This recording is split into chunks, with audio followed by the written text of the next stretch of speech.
welcome, welcome. I'm super excited to be here. I have wanted to paint this and teach this to you all as soon as I was done painting it. So I'm excited that you're all here.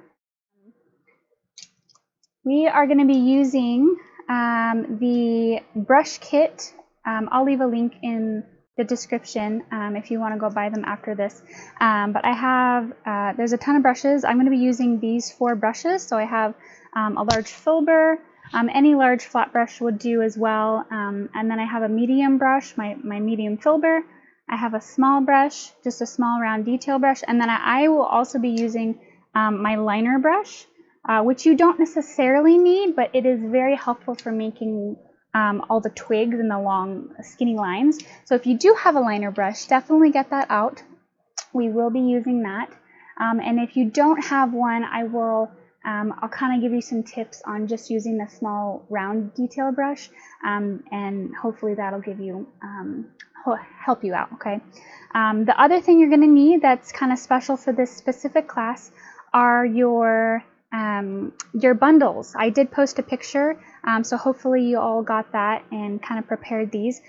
Essentially, all it is I kind of bundled, and this is just so that when you're painting on all of the leaves and the tree, that they're not going to go everywhere. So this is just to give you something to hold on to. I find it very helpful to bundle them together with just an elastic, anything you have, hair tie.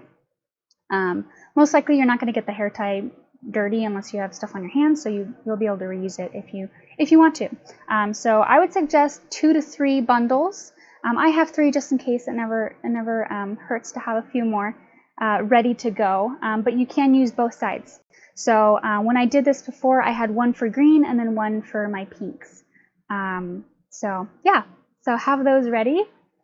And then you have your water, your brushes, your paint. I will be going through and letting you know what exact paint I'm using, but you don't have to use the exact colors that I'm using.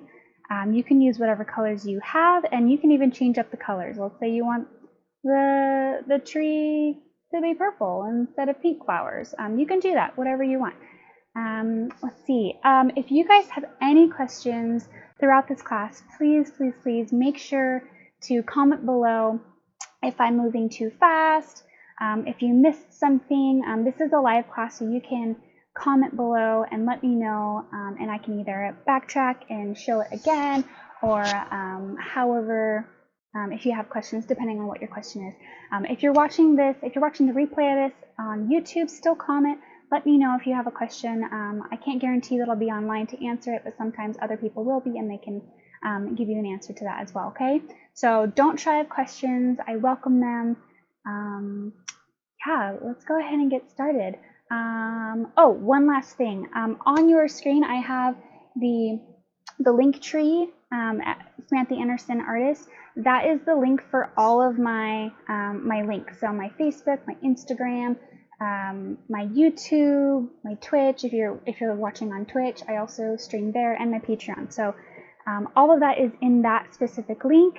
And then my Patreon is, if you're thinking about tipping or anything like that near the end of the class, you liked the class and you wanted to give, I would highly recommend going over to Patreon and seeing where your tip can go further. So it starts at $5 a month, and you get extra classes, extra material, and all sorts of stuff. So it's really fun to have a community over there as well. So I will stop talking about that, and let's go ahead and get into the class. All right. So the first thing we're going to be doing is doing our background. Now I have an 11 by 14 stretched canvas, which means I have to remember that I have the tops, bottoms, and sides. If you're using a panel, you won't really have to worry about that. Or if you're using like a canvas paper, then you'll just tape the sides, or however you want to do that. You can also tape the sides on something like this if you don't want to deal with the sides and tops and bottoms. Sometimes that's helpful for kids. They don't have to worry about it. Or yourself, you won't have to worry about it. But I will be painting the sides if I remember, because I always forget the side or the bottom. Even I forget it. Okay, so the first thing we're going to be doing is kind of drawing in where we want everything, because we don't need to paint the whole thing, the background. So we're going to slowly draw in where we want everything to go, and then we'll paint the yellow, or another color. Maybe you want the background to be more whitish. Totally up to you. So we're going to go ahead and grab our smallest brush. And again, if I missed something or I didn't explain something well enough, please ask questions, and I will get to it. There is a little bit of a lag, so I might have to, you know, get to you in a couple minutes. For everyone who is asking if the painting is going on, like if you'll be able to watch it, you will be able to watch it for about 48 hours on my Facebook page, and then it's going to be moved over to my YouTube channel, which is in that link below. So if you're watching now and you want to watch later and you can't paint right now, that's totally fine. You can always head on over to YouTube in a couple days and go there. So I am adding yellow and white. So I have yellow medium and titanium white. So my yellow medium looks like this. It's just a bright yellow. And we're going to be mixing this together for our background. Since our background is mostly in yellow, that's also what we're going to be using to sketch it. So it'll be the easiest color to go over and not see. If you sketch it with like a black or something, it's going to be really hard to go over it. You'll have to go over it a couple times with like the yellow color in order to not see what you drew. Okay, so we're going to go ahead and mix a little bit of white. I'll just kind of show you here. Just going to mix a little bit of white and a tad bit of yellow, just enough so that you can see it. Okay, I'm going to go a little bit darker so you can see it on the camera, but just go dark enough so that you can see where your lines are. Okay, so I'm going to go a little bit darker so you guys can see. And I'm going to go ahead and put something on here and see if the camera can pick it up. Okay. Can you see that? No. Okay, I'm going to darken it up just a little bit so you guys can see what I'm doing. I see a lot of people are from abroad. That's super exciting. It's always fun to see and hear where everybody's painting from. I feel like I have this family that's like all over the world now. With wet brush, thank you. I'm using my small, tiny brush because we're kind of going to be drawing on, so I don't want it to be too big. So I'm just using my small, detailed brush, and I'm making it pretty watery so that it'll go on very translucent, and then it'll dry really quickly so that we can just paint right over it. Okay, so I'm going to go ahead and make this maybe about 2 inches from the bottom, depending on how big your canvas is. It's just, we're going to make that first line to go off of. It doesn't have to be perfectly straight, but you know, as straight as you can. If you have a ruler, you could totally use that. It's not cheating to use a ruler, or if you have tape and you want to go all the way across and then make your line, that's totally fine too. They're not cheating, they're just tools in order to do our jobs better. Okay, so this is the bottom line. Now we're going to make the top line of that. I'll make it right there. And this is just the sketch phase. So if you do something and you end up not liking it, the placement, or you want it bigger or smaller, this is the stage that you get to make all those adjustments, because we're going to be going over all of these lines.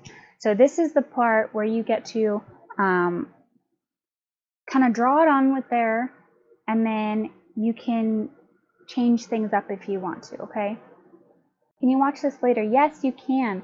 You can watch this later. So again, you can watch it on my Facebook for a few days up until about Wednesday, and then it's going to be moved over to my YouTube, which is in the link tree, Samantha Anderson artist link, okay?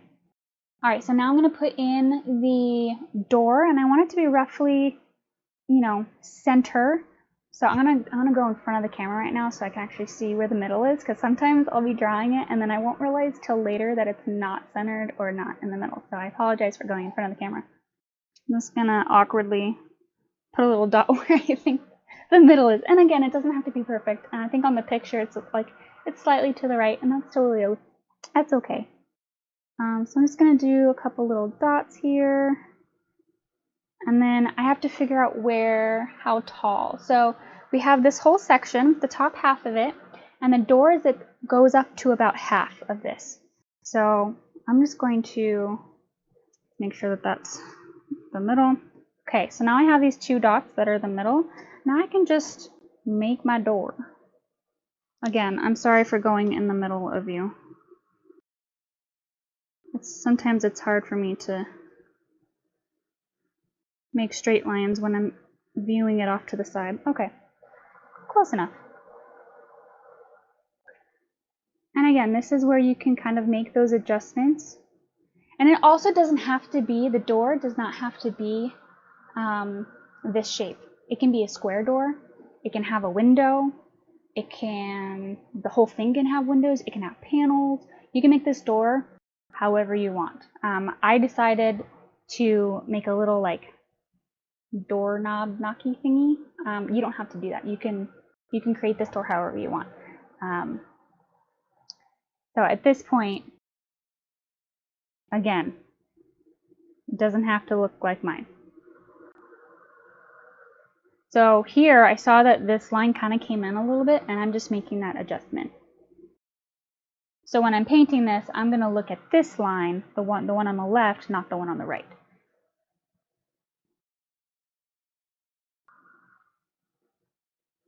And I'm just making adjustments as I feel it necessary. And then once I like the door, the shape of the door, it's a little bit crooked. It's okay. After I make the shape of the door, I'm going to go out and kind of make the what's it called? Just like the border that goes around it. And this is a rather thick border, like the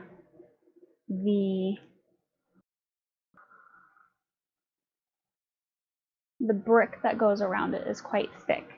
You will need to, on the right side, leave a little extra room, because if you'll see, we're kind of viewing this kind of at an angle. So you can see on the right side, you can see the inside of the door.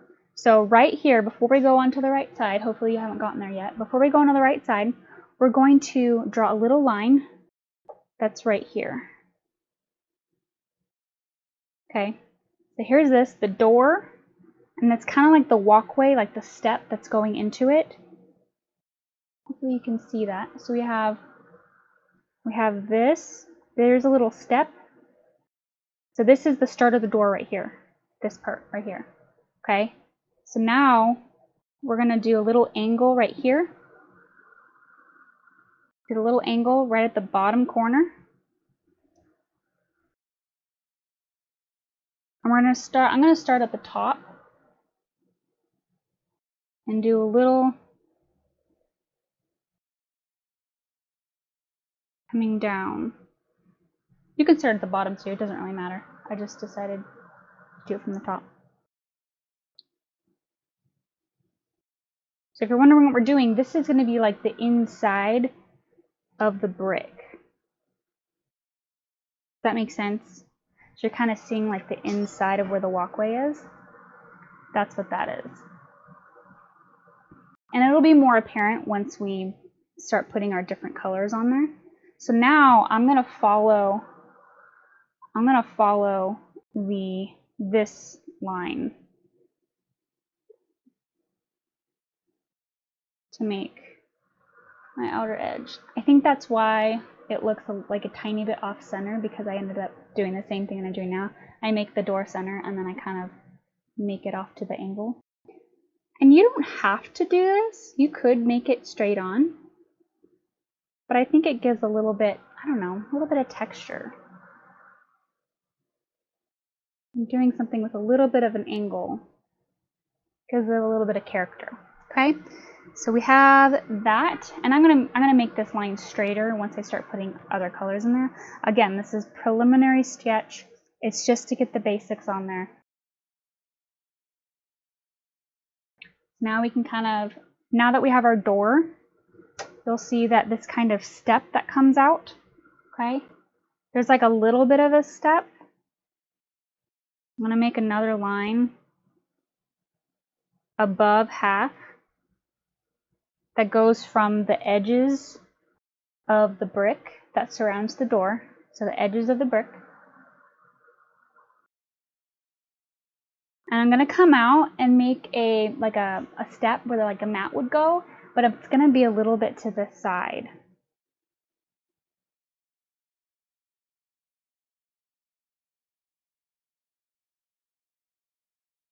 Because we are kind of viewing it at an angle.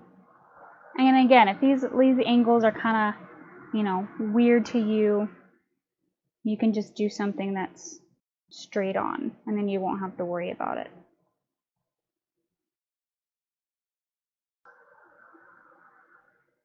And then you'll just go down, make two sides going down a little bit, and then you'll just follow that line.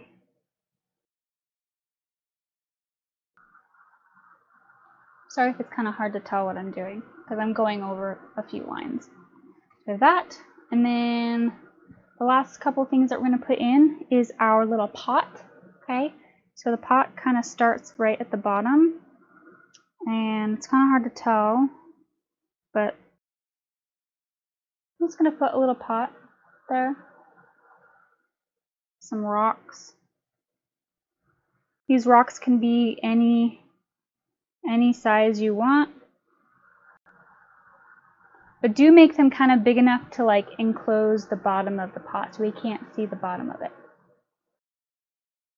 What color am I using? I am just using, I mixed yellow and white, and then for you to be able to see what I was doing, I added just a tiny bit of brown. But you don't have to do that, just do the yellow and white, so it's just enough so that you can see it. I had to darken mine a little bit so that you could see it on the camera. But this is about the color that we're going to be using for the background-ish, maybe a little bit lighter. So it's up to you. And we don't have to be specific about this area. It's going to be filled in. So let's go ahead and we're just going to do pretty much the base and where the very trunk of the tree is. We're not going to do all the little things. We're going to go over the whole wall. So figure out where you want your tree. It's about, I don't know, the middle. And what's cool about trees is that they don't have to be straight. So we have one coming up here, and another one, another branch. Kind of goes into two. Actually, I'm changing that. I want mine to go up more before it splits. And that part doesn't really matter. I'm gonna for the most part cover that up. So just get the base of where your tree trunk is. But by doing that, I realized like, oh, I actually want it to be this way. So even if you're gonna cover it up, it's still nice to get a general idea of where you want your tree to go and how you want it to look before you actually start putting the colors in. So even though like I kind of messed up there, it's preliminary, it's okay. Even though I messed up there, I got a better idea of what I want my tree to look like, okay? And again, it doesn't have to look like the one that I painted. Do your own tree, make it your own, okay? So once I get to the bottom here, I'm going to make just like a general block of where I want my rocks to be, and then I can put in specific rocks.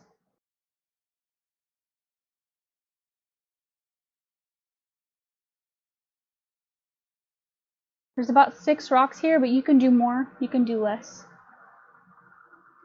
In PayPal, Yes, it is. It is Samantha Burns. That is my maiden name that I have not changed yet because you have to like put in extra documentation, and I just haven't done it yet. So yes, Samantha Burns. That is me, but that's my maiden name. I'm now Samantha Anderson.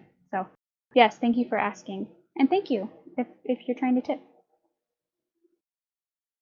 Okay, so now I have about 6 rocks. They can be bigger or smaller and whatever. But now we have the general thing. If you want to put a window here, you can, or you don't have to. You can have the tree come all the way down if you want to and cover that space, or you can do a little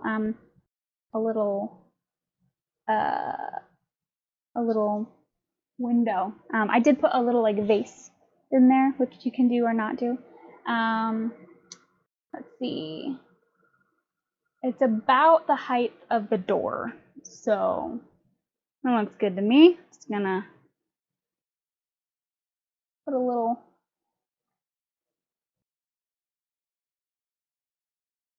box there. And then I'm gonna put another box and put that box in another box and then smash it with a hammer. Oh my goodness, I haven't seen that movie in forever. I apologize if you don't know what I'm referencing, because you should go see that movie.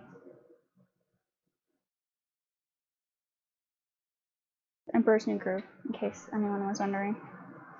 Okay, so we have a little box, and then just kind of like how this one is kind of facing out to the right, this one is kind of facing out to the left because this is kind of where we're centered.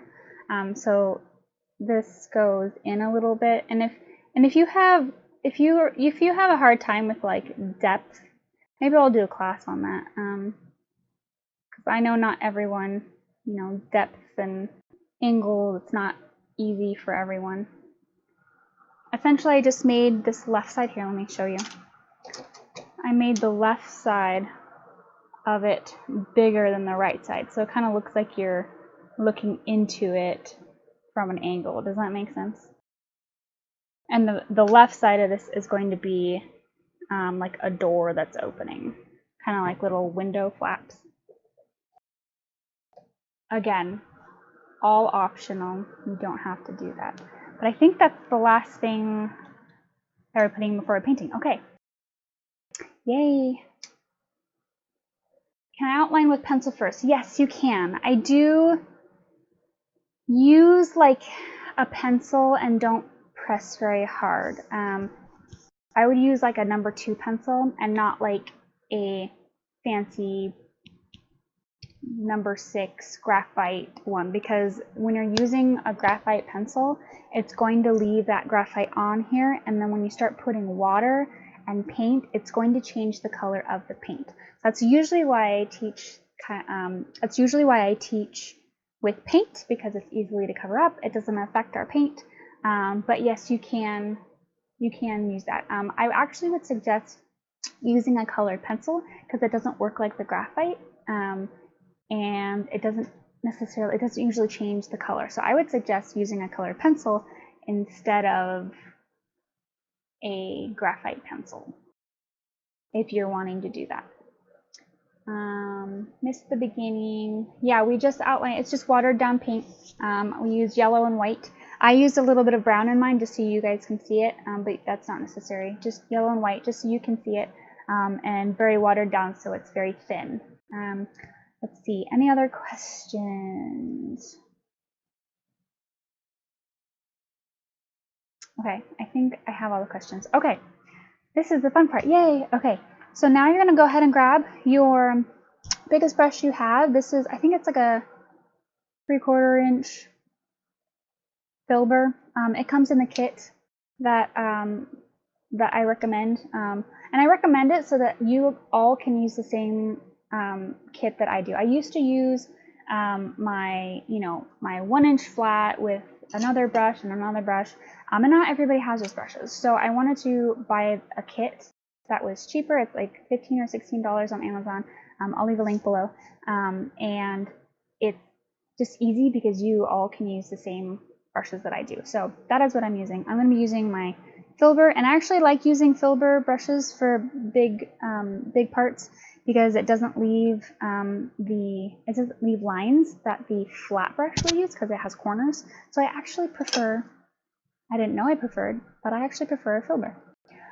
And enough talk for that. We're going to go ahead and mix. So with our small brush, we're mixing this so that we don't get yellow and white in here. I'm going to pre-mix this color just so I know what color. Make it lighter than you think it is.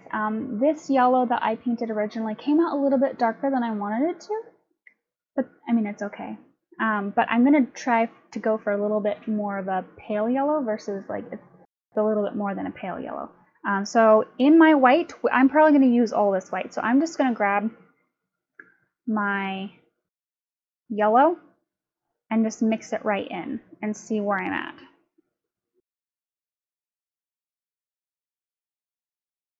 Still pretty, well, yes, still pretty pale. I'm going to take some of this out so that I can use it for my highlights, or you can just use pure white. That's totally fine too. I'm going to take a little bit more of this yellow and mix it in. And the reason I use a small brush to mix is so that I don't waste paint in a bigger brush that I might not use that paint in. So yes, I know I'm going to be using this brush for it, but I'm going to get a lot of paint up in here where I'm not going to use it and I'm going to waste paint. So instead of doing that, just see how much paint. You see how much paint is on here? This is the furl. It's a lot of wasted paint. Well, not a lot, but on here, it's not a lot. If that was all in that brush, it might be wasted. Okay, I'm going to go ahead and see where I'm at with this. Do a little test. Yeah, sure, why not? Let's go. Let's go for it.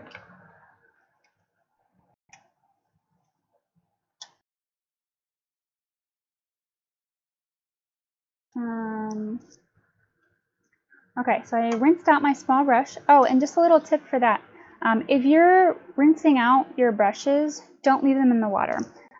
Regardless of how good your brushes are, if you leave them in the water, eventually it'll loosen the glue in the furl and then you'll have bristles falling out.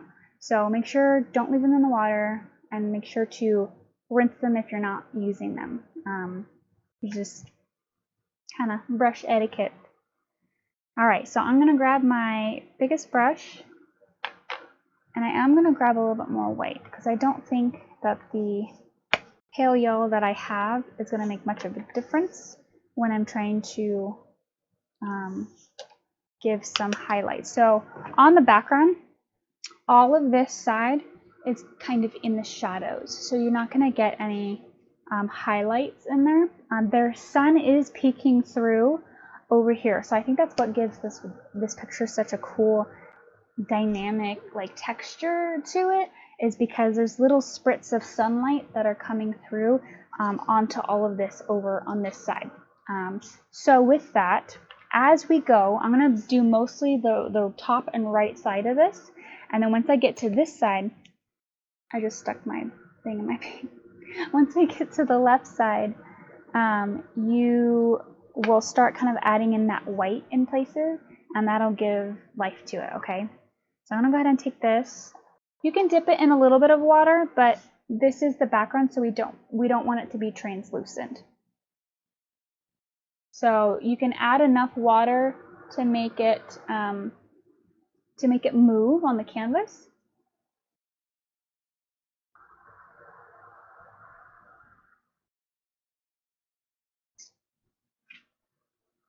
And I just started on the upper left corner because that's where I had my paint before. If I were to choose that again, I would just start over here and work my way over.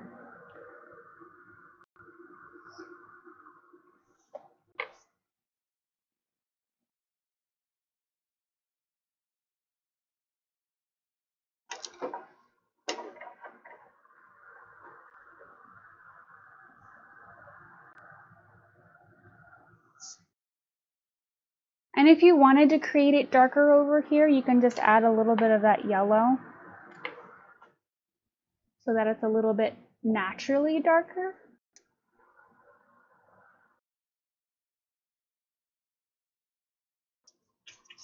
Don't forget the top at this point.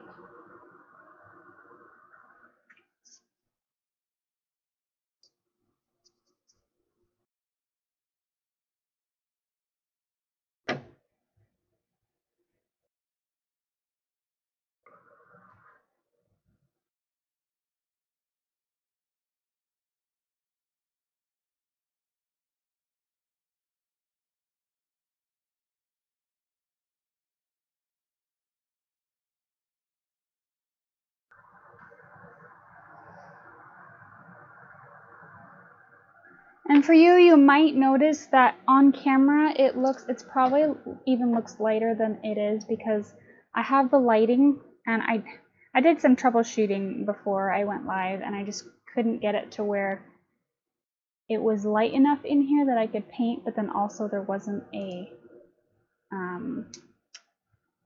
as you'll see when the light's like not on it, it's like a little bit darker, but when I put it up here it's pretty light.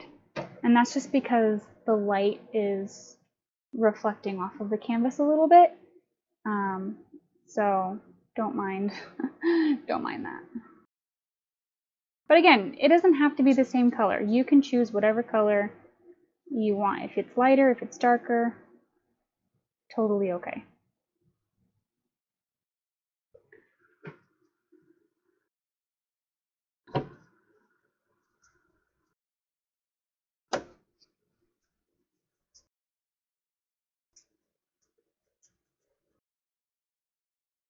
And for once, I'm not forgetting the right side of the canvas. I always tend to forget the right side of the canvas because I can't see it. And like, I don't like move around and stuff. But I remember this time. Nice.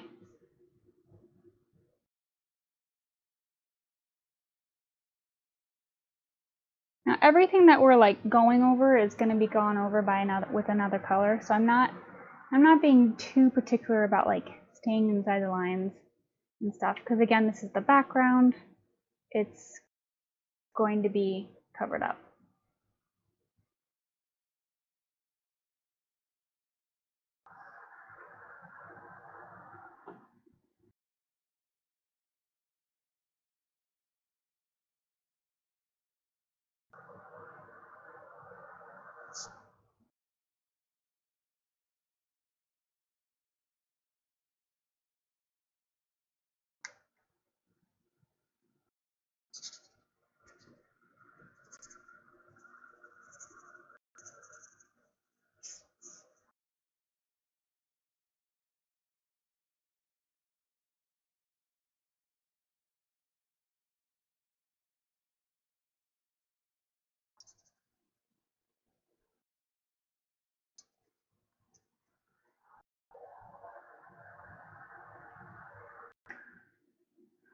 All right, so as we're getting to the left side, you can always add your highlights and your sunspots later.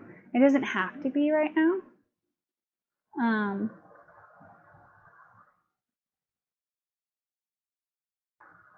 Which maybe we'll do it after it dries. Might just be easier.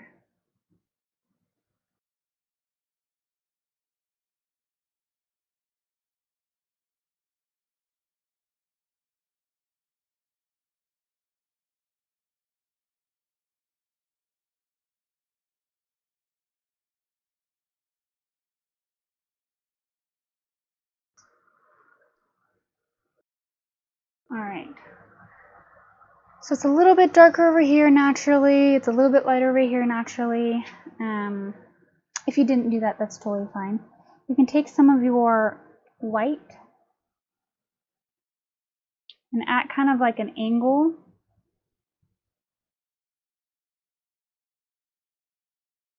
you will just put in some white streaks.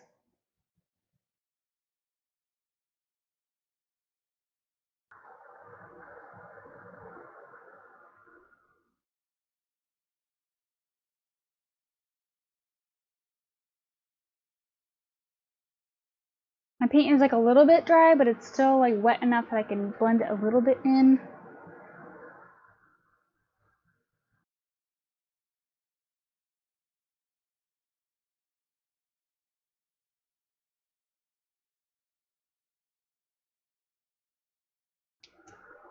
So some of them,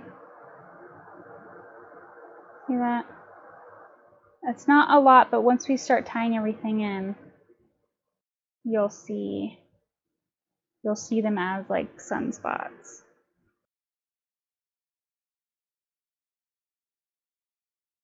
But it's pretty much only on the right side.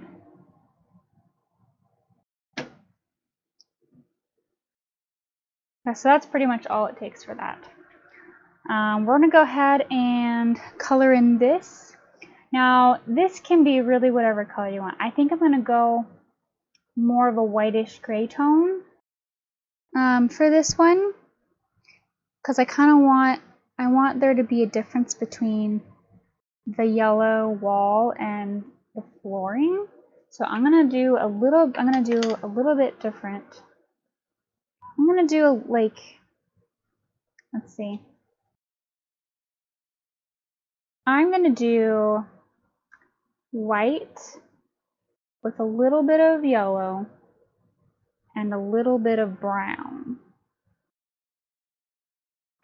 See where it takes me.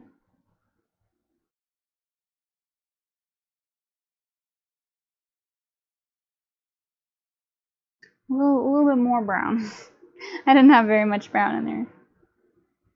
So this is the color that I'm taken to when I mix white, a little bit of yellow, and a little bit of brown. So it's a little bit of like an off. It's not quite gray, it still has color to it, but if you wanted to do the yellow color that I did, it's pretty much the same color that you have, just a little bit lighter. And then we'll go and add all of the darker colors in a second.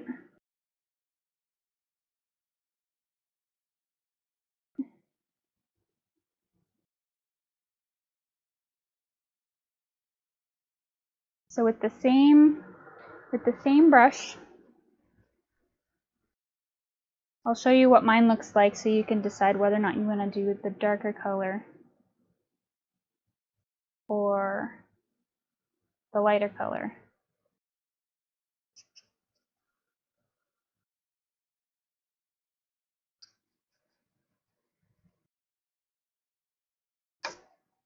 So that's kind of what it looks like.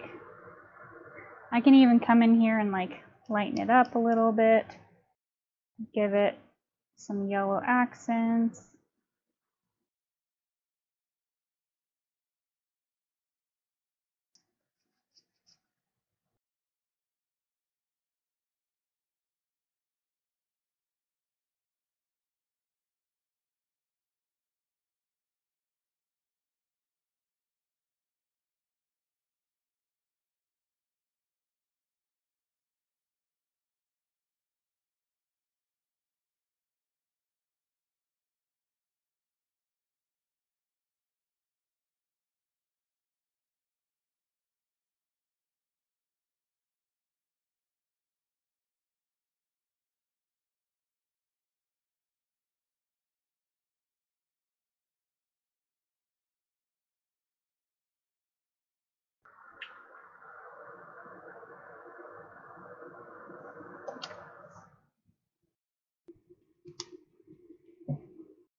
And if you're still tracking along with me, at this point, you can do the underside of your canvas if you have a stretched canvas.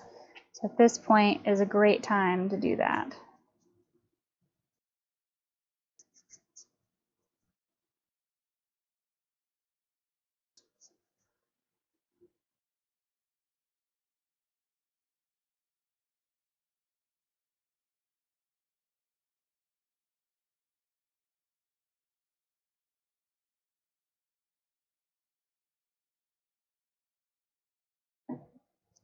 All right.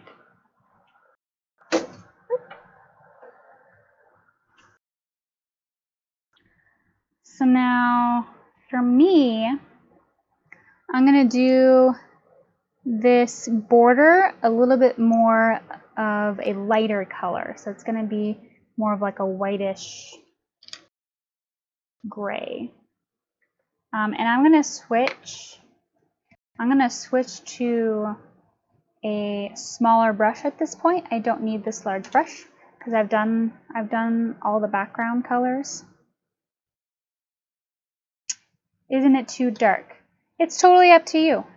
I mean, totally up to you. Can you use more of the yellow? Yeah, I chose to go a little bit darker for this one because that was the one that I painted before. You can do, again, if you wanted to use the color that I used, it's a that I used before. It's just that same, pretty much that same yellow color, just a little bit lighter. So you'll just continue with that color down here. I wanted to change it up a little bit for me personally because I already painted that specific one.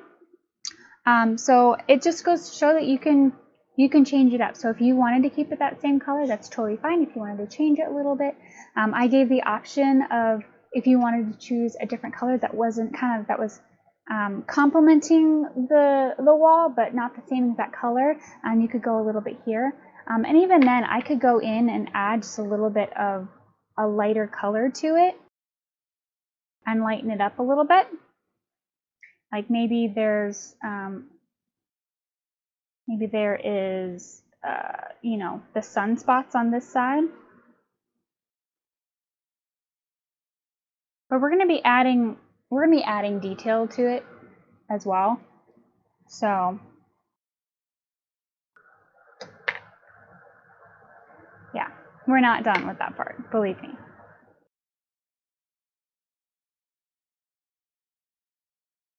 Yeah, I just wanted to give another option that wasn't the same color as the wall. So it kind of stood out a little bit more, or it made the yellow wall stood out a little bit. So now I'm going to go in and do the border. I'm switching to my small silver brush. I think this is the 8 in the kit that I have. Just a smaller filber.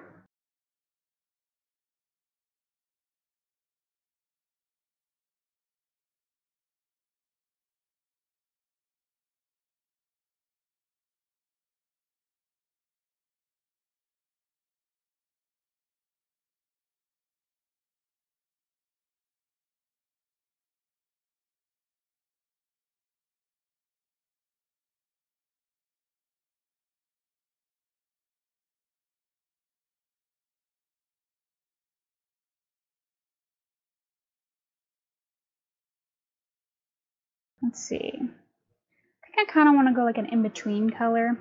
So it's darker than the background. It's darker than the wall, but it's lighter than the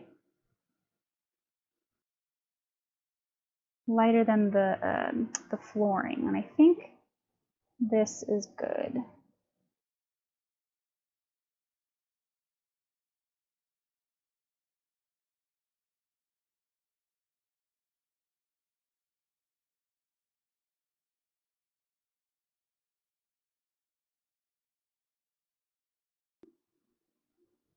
So if you haven't noticed, we are working from back to front in this painting. So we have the wall, we have the floor, and then what comes next? We have this part.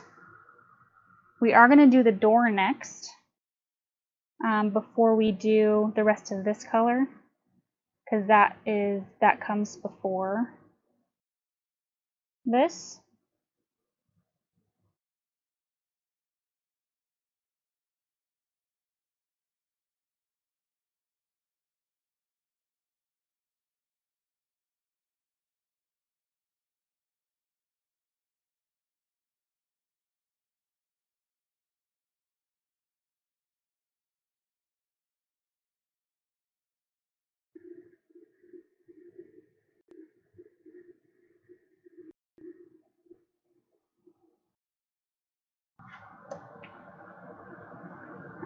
What color are you making for the inside of the door frame?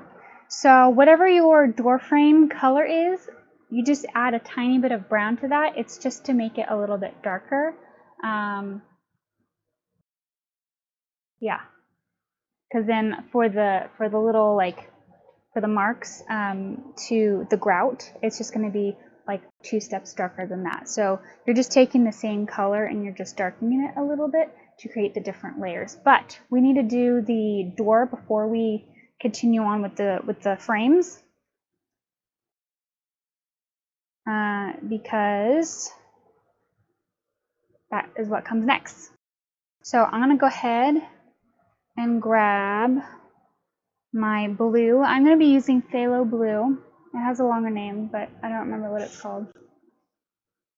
I don't know. Phthalocyanine. I don't know if I said that right, but it's phthalo blue. It's a very pretty blue. But what color? What colors are you mixing? Oh, okay. So what I am doing, and I think this color is pretty much the same color that I used before. It's still the yellow and the white with a little bit of brown. So it's just those same 3 colors that we've been using. So essentially, I'm pretty much using the same colors that I used up top. I just made the bottom a little bit on the darker side versus the same colors, the wall. So for the border, it's your yellow, your white, and a little bit of brown.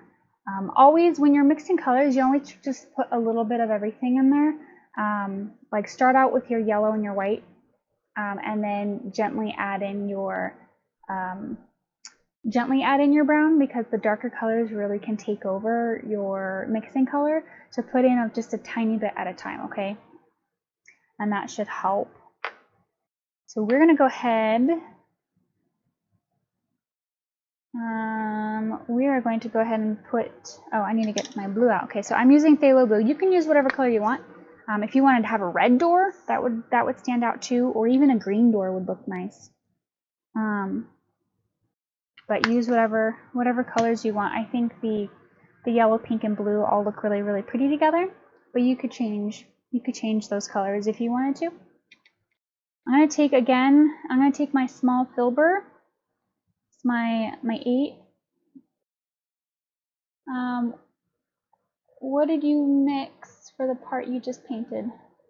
Did I already answer that question? This part? This is the same color. I'm going to be using the same color. This is the color that I mixed. It's right here for that, like, border. Not the border, but the section on the bottom. I'm going to be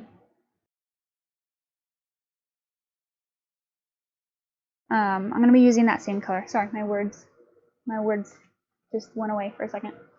I'm going to be using the same color for that. I just want to do the door first because that's further back, and that way I can cover any mess ups up.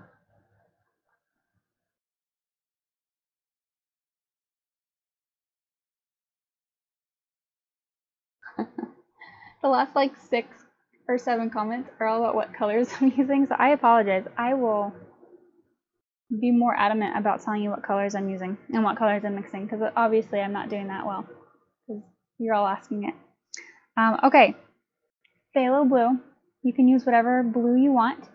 I am going to be mixing a little bit of white in there to brighten it up because it is pretty dark. But we will see. I want to see where it is first. So for the first part, I'm just going to be putting this door in, playing with the shape a little bit.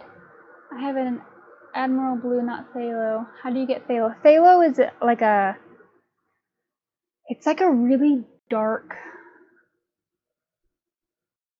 almost like a really dark turquoise, I want to say. Well, which one's, is teal or turquoise more blue? Whichever one is more blue. It's just like a really, really pretty blue. It's got like a tad bit of green in it. But phthalo blue is like an actual, like, brand color. Not brand color, but like, yeah. Words tonight are not being my friend. I hope that makes sense. You can use whatever blue you have.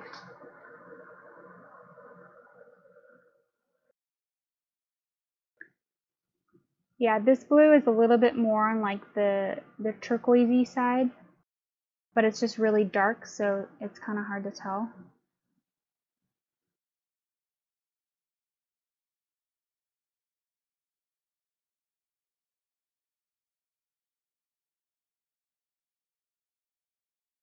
And depending on what type of door you have, you want to keep all your strokes in the same direction. So for instance, the door that I have, all of my strokes go up and down. If you have a door that maybe has, you know, a different texture and you want them all to go to the side, that's totally fine too. Or if you have slats or any sort of that.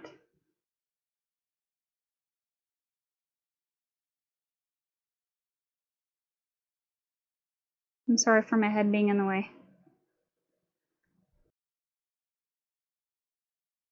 Yeah, and sometimes it's hard to paint over off to the side.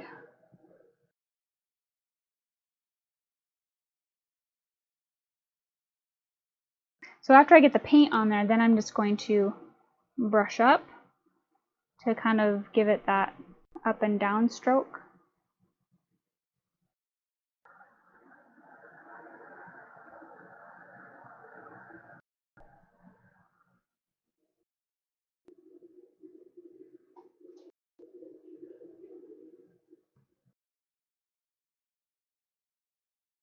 All right.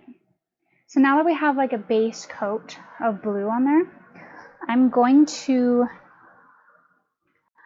add just a tiny bit of white to my brush. I'm going to kind of mix that in. So I have a tiny bit of white. I'm going to mix that just to what's on my brush. It just lightens it up a little bit.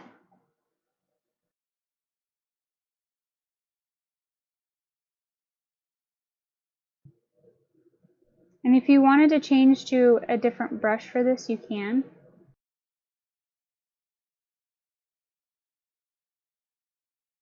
I'm just using that lighter color to give some definition to the door. And I think I'm going to switch brushes just for a second. I'm not going to rinse out my brush because I'm going to go straight back to it.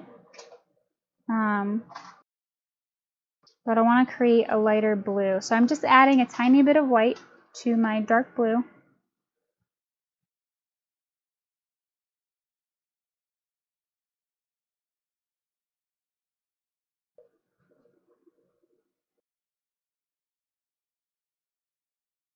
Just so I can give a little, and again, this will really depend on what style of door you've created for yourself.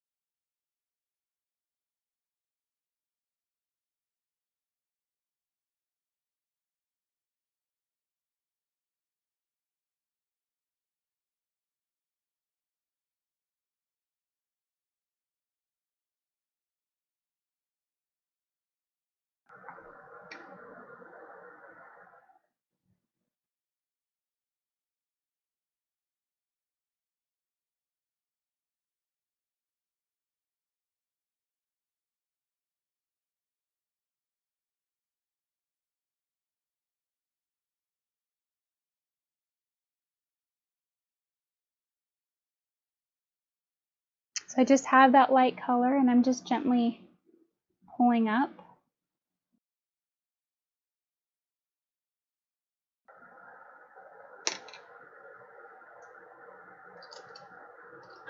I'm actually going to go in with a flat brush because I want that corner.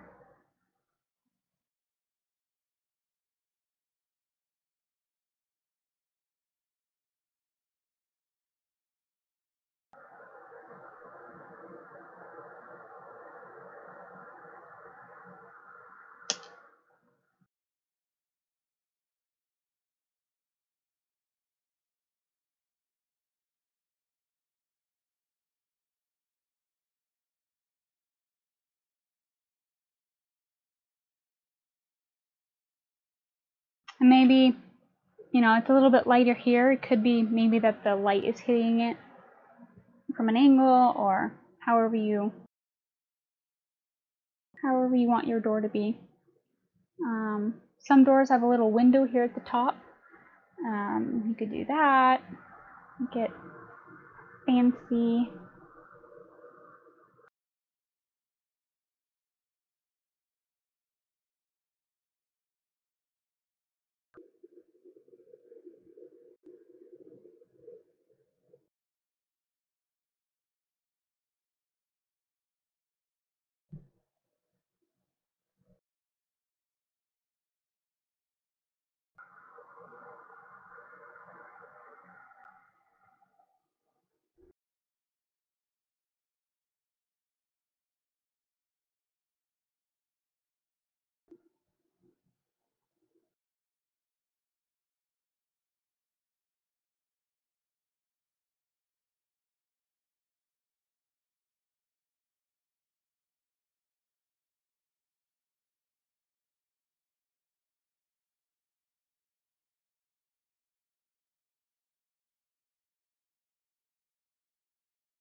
Alright, so I have my door.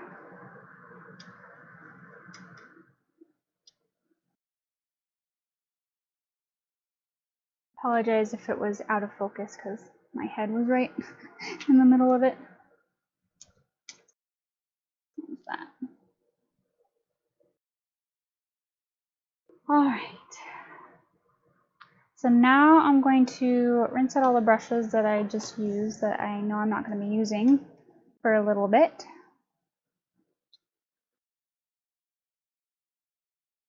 Put those aside.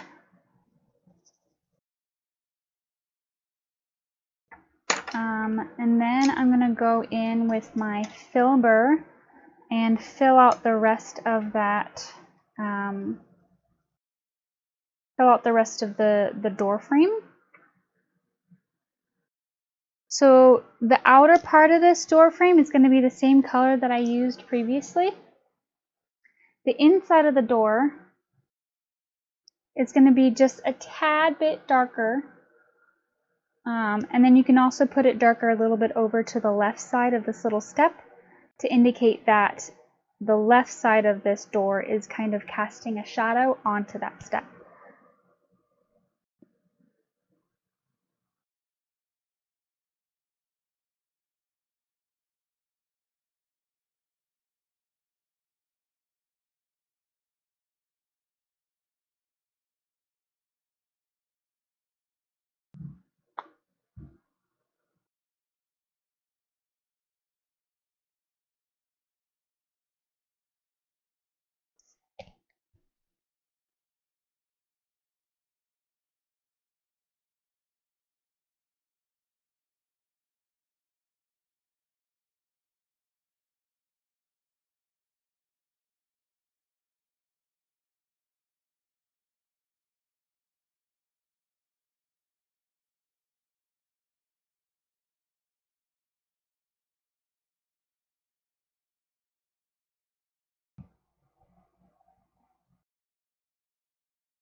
All right.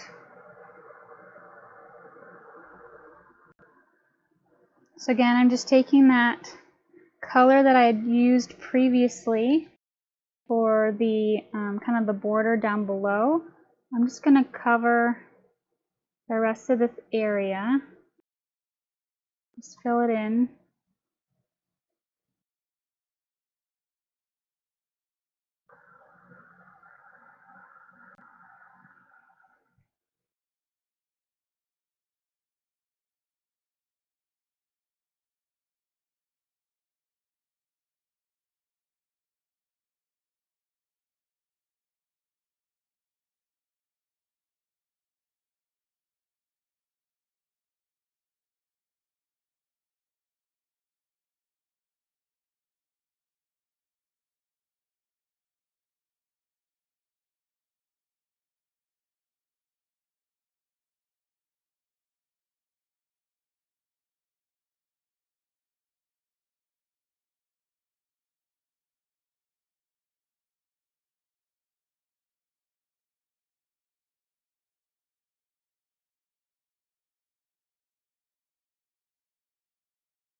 Sorry, I'm so quiet. Is this the same color base of the house? Yes. So this color, it's the same base. So usually last time I did this all at the same time, but I forgot that I needed to do the door first. So that's we kind of took a break. But yes, it's the same color. Same color as the base.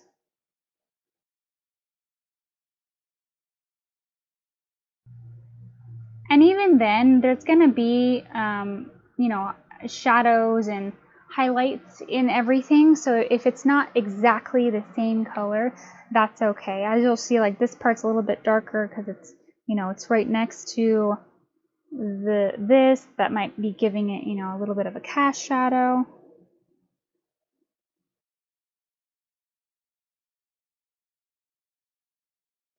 And then for this step, you're going to be using just whatever is in your brush from doing this and white. So it's going to be not pure white, but just a little bit off white. So what I'm doing is I'm gathering my brush. I just finished putting on the rest of this border, the rest of the brick. So we have the, I'll say it like this, the border that goes across, the border, and then the bricks. So we have the border, the bricks. Both of those are the same color. I just finished the bricks and a little bit more of the border that was over here.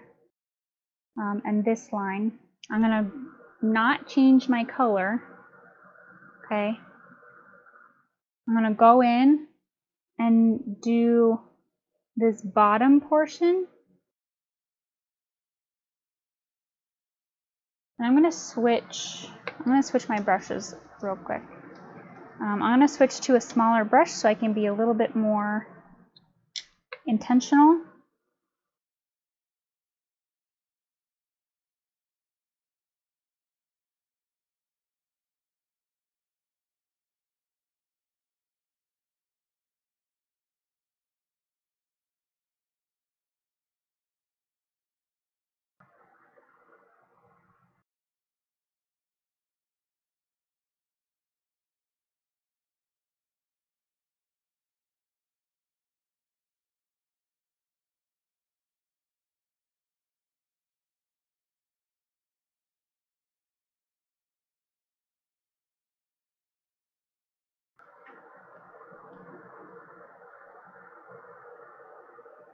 Okay.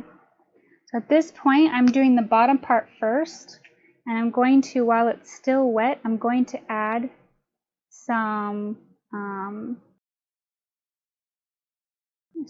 darker parts, kind of like where the shadow might be.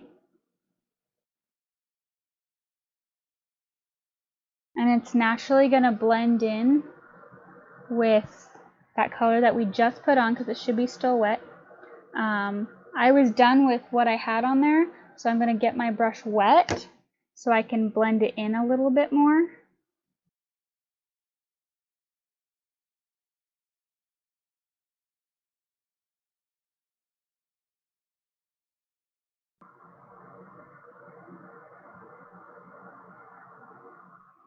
And we can always go and do touch-ups a little bit later. So after I'm done doing the wet on wet with a darker color, just a little bit, we can always add a little bit more later. I'm going to go in with just my pure white. I can always add a little bit of yellow later, but I'm going to go ahead and add this step now. And if the step isn't looking how you want it, there's a lot of little pieces that go into it because there's the little ridge on the edge of it. Adding highlights and shadows to these places will really bring out the formation of the actual step itself. So don't feel frustrated if it doesn't look exactly how you want it to. If there's a part that you need help with, something's not looking right, feel free to message me below, and I'll see if I can tell what you're doing and see if I can help, okay? So I have this, I have my white. Now that I have my white a little bit, I'm going to go ahead and add some of this base color that I had, just a little bit, just so I can add some of these shadows, just so that it's not pure white. Maybe it's dirty or...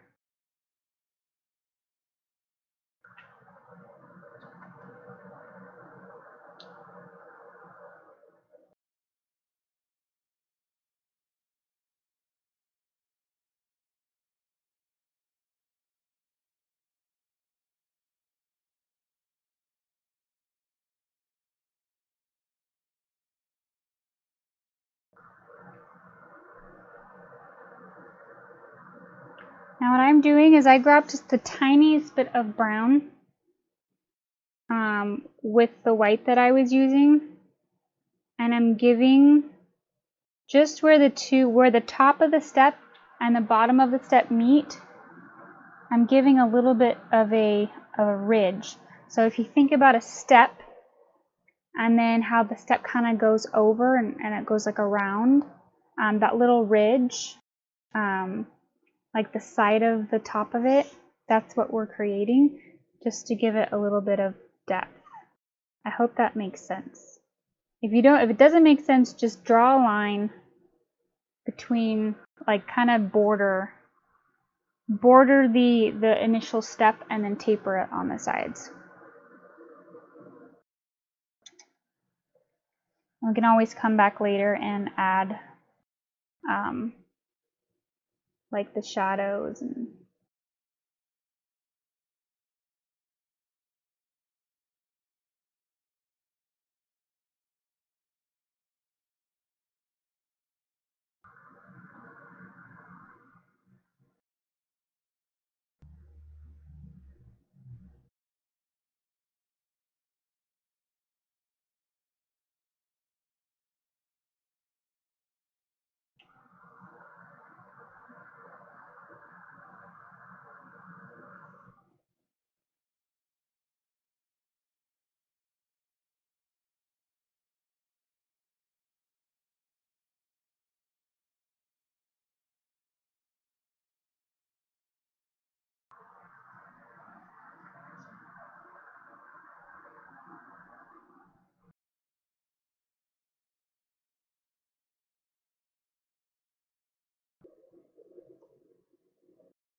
All right. So that is that portion of it. So the next thing we're going to do, since we still have this color, we're going to go ahead and color the little box, same as the door. So go ahead and grab your blue.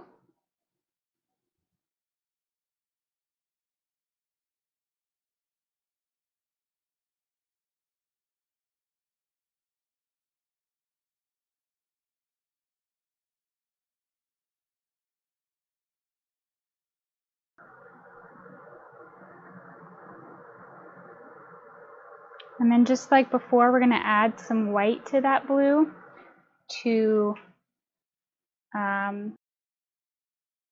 do the kind of the doors for it.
after you do the blue, so this is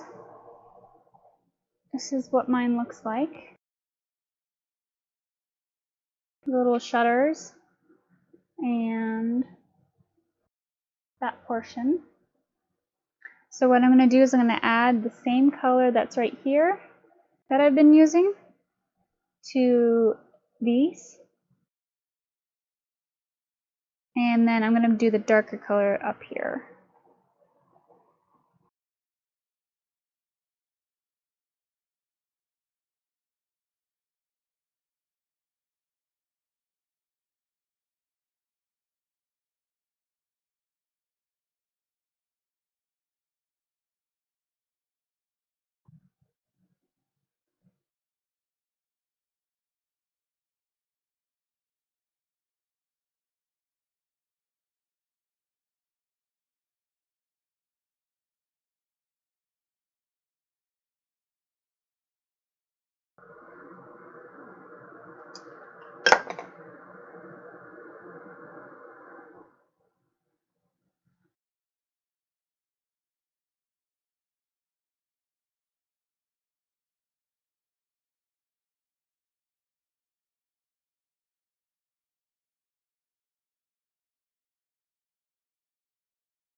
Again, I'm just using that same color that I used for the bricks and the border.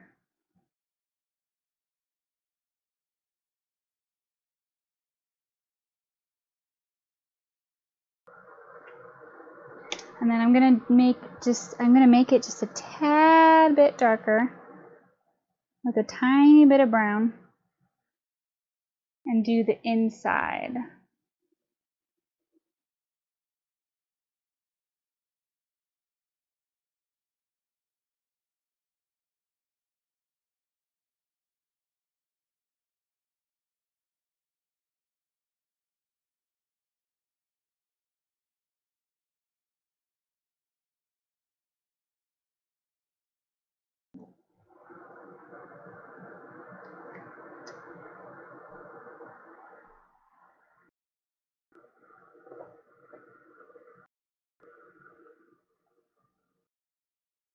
Let me know where you're all at. Let me know if you're right behind me or if you're further behind, so I know whether or not to kind of slow down or keep going at the same pace.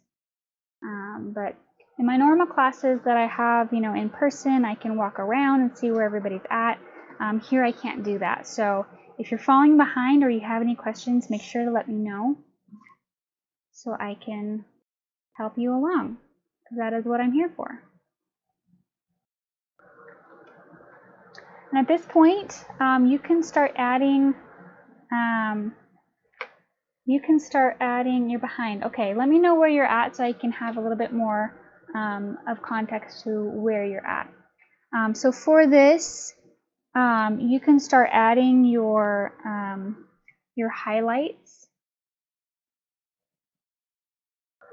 So you can get just a little bit of white and put white on certain parts of it.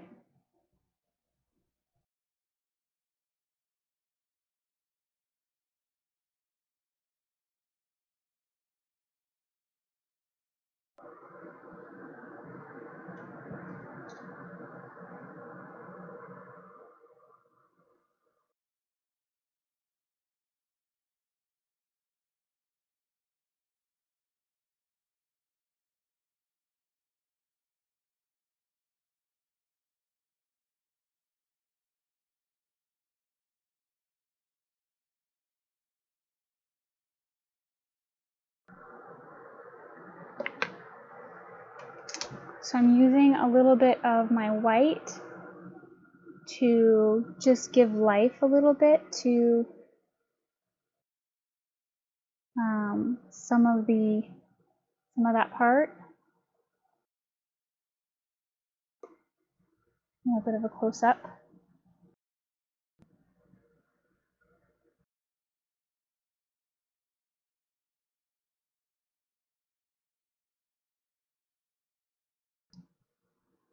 You can add more places.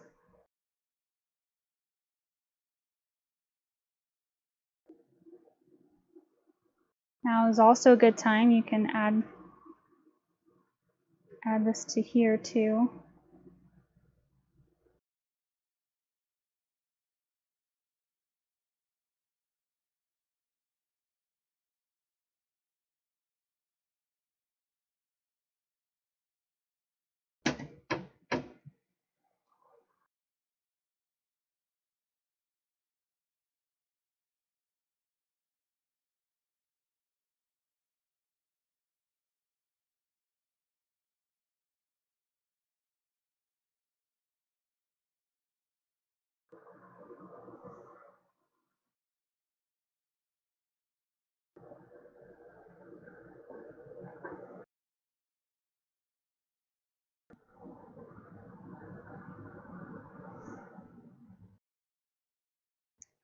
Is painting super relaxing for you, or does it stress you out?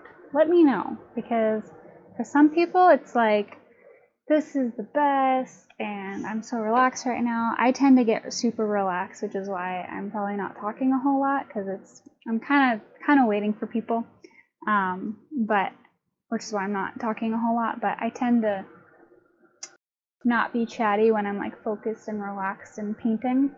But I know for other people it's like you're so stressed out because it's like you're trying to like get something specific, or it's not working out and it's like just stressing you out. But yeah, we have 76 viewers right now, and it is so quiet in the chat right now, so people must be super focused right now. So Deb, newbie stressed. Oh, don't be stressed. I'm so glad you're here. Is this your first time painting? Let me know. I'm sure it's gonna look great. And this one isn't, I want to say, beginner. It's probably closer to intermediate, just because of all of the depth perception and everything, all the angles and stuff. You know, if you're not used to painting that sort of thing, it can be hard. But I promise, once we start putting in the tree, that's all gonna go away, and you're gonna be like, this looks amazing.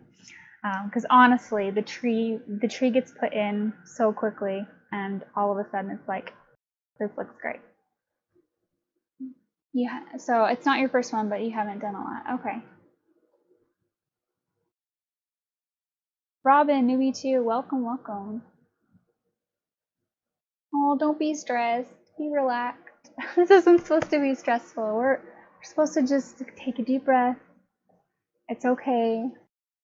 No one's judging you.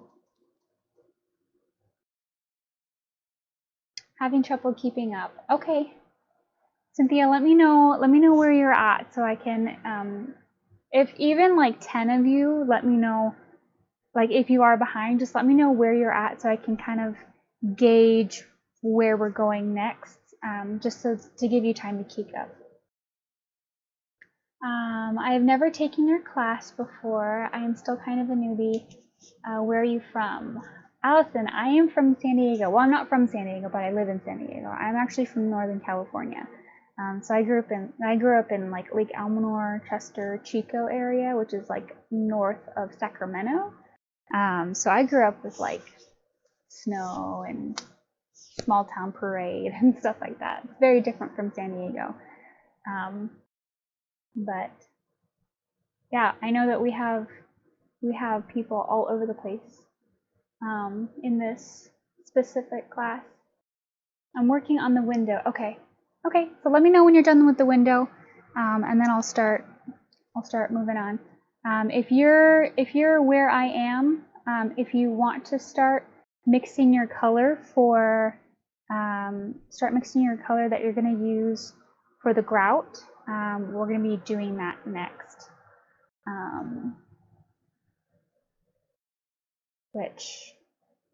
And I guess I can start doing that. But yeah, it's always a weird thing when I'm like waiting for people, because I feel like I need to be teaching like the whole time, you know. But if you were in a class with me, I'd be walking around and not teaching, you know, and I'm helping everybody, but I can't walk around. So me talking with you and answering your questions is the best way that I can help you.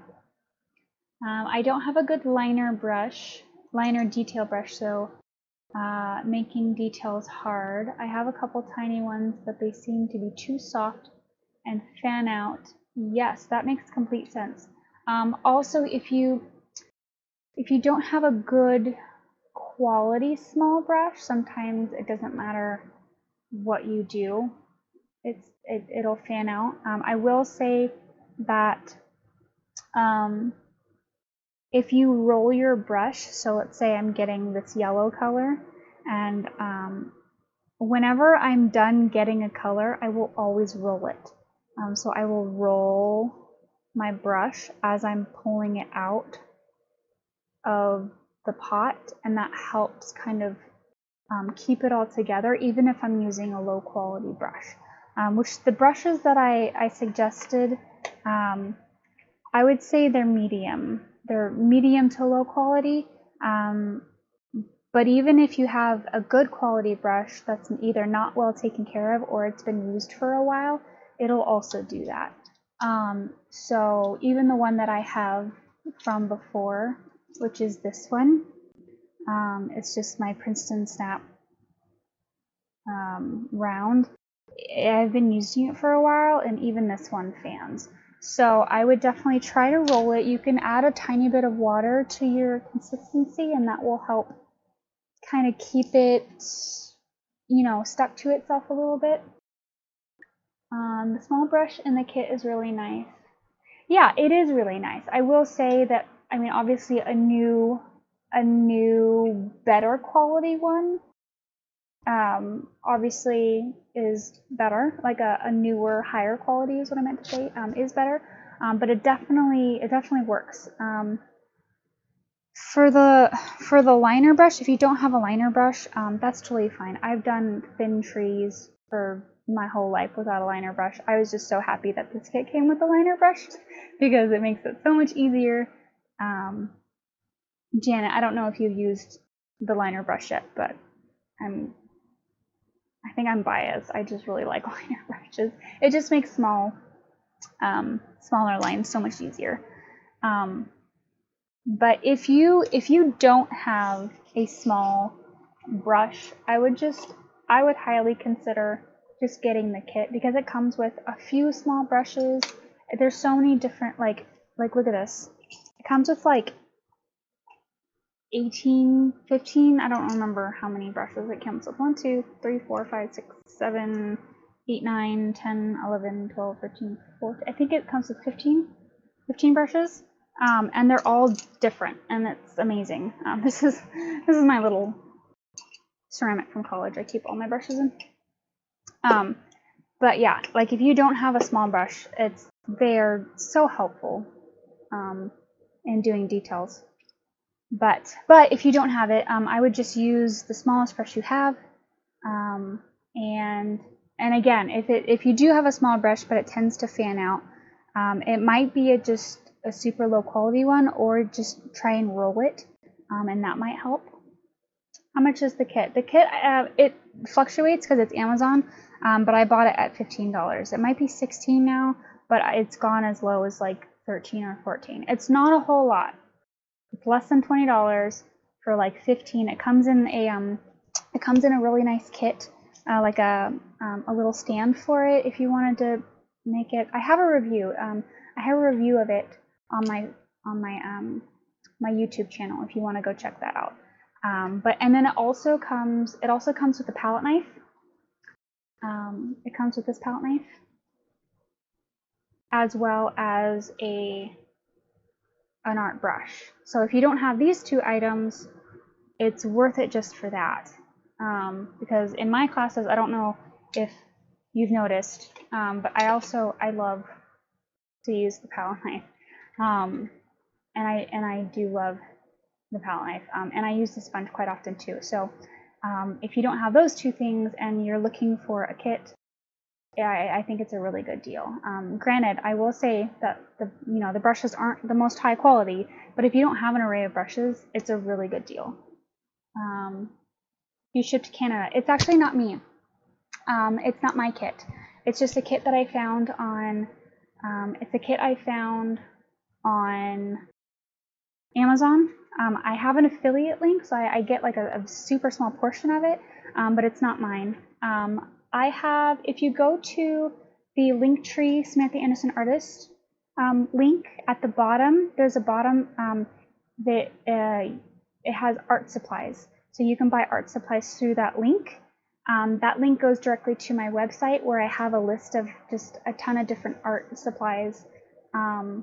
Most of them I use. And then, yeah. Oh, I completely forgot. I have, for my patrons, I have my art giveaway. I'll do that at the end. I have my art giveaway where I give away either a paint kit like of acrylics, I give a brush kit away, or I give a 9 by 12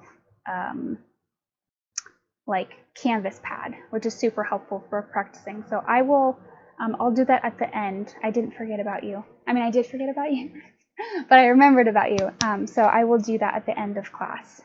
But yeah, so all those links to these specific ones that I use and other ones that I recommend are on my website, which you can find in the Linktree link. Hopefully that's helpful. Thank you so much. The rolling helped. Great. Perfect. Good to go. Okay. Okay, awesome. So then we'll go ahead and move on. We're going to go ahead and do this side, and then we're going to do the tree, and then we're going to finish with the rocks, okay? So we're almost done. We have a couple more details to do at the bottom, but first we're going to do the grout, and then we'll go on to the pot. So go ahead and get your brown. You can do straight brown, or if that's a little bit too dark for you, you can add a little bit of that yellow and white to it, just so it's in the same color palette as what we've already been using. So this is what mine looks like. So I did brown, a tiny bit of white, and a tiny bit of yellow, just so it's not, I have a really dark brown. I use, what is this, raw umber? Yeah, I use raw umber for my brown, which is, it comes out pretty dark. It looks almost black. But so I have to lighten it up just a little bit, just so it's not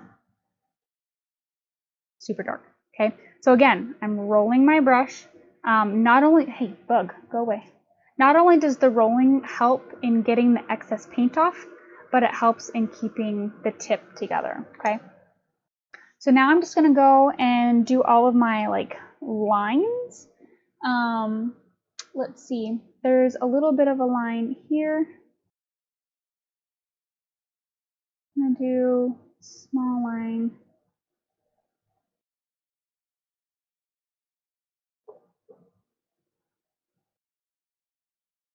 And you can put in a little bit of this in other places for a shadow.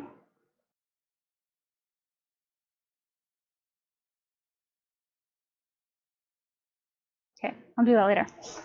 For right now, we're doing, so let's see, looking at this. So for this part that goes in, you're gonna have a little corner. So it goes straight, and then it's gonna go in. So I'm gonna do a couple so that you can see. So this is just gonna go straight. This is gonna go straight. And these, it also goes straight. But now I'm gonna go in. So you go here. I don't know if I can. Okay, so I'm gonna go straight, and now I'm gonna go towards the door. So I'm gonna go slightly at an angle. It's the same angle that's down here. So look at this angle, and then do the same angle. Mine's a little bit off, so I'm gonna fix it. But do the same angle on the first two.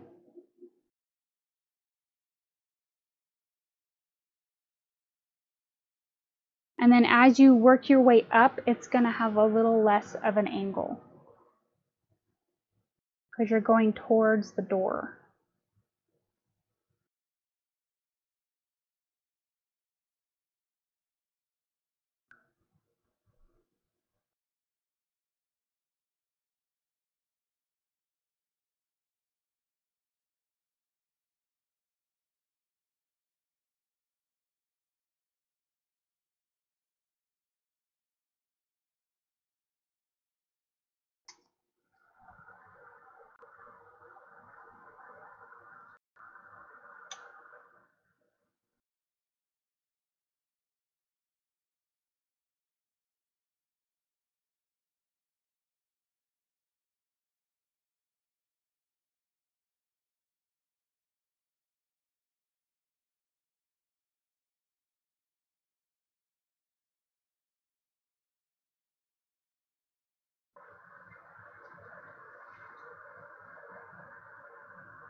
And then just like before, give a little bit of life by adding those highlights of like sun.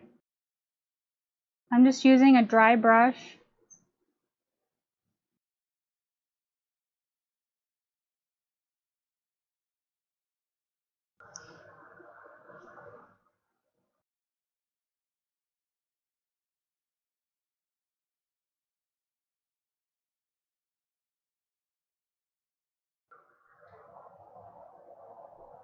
I just used a dry brush and added white to a couple spots over here, but not the top. You don't want to do it on the top because it's kind of coming at an angle like this. So try to only give your sunspots like that. Okay, you can give one here.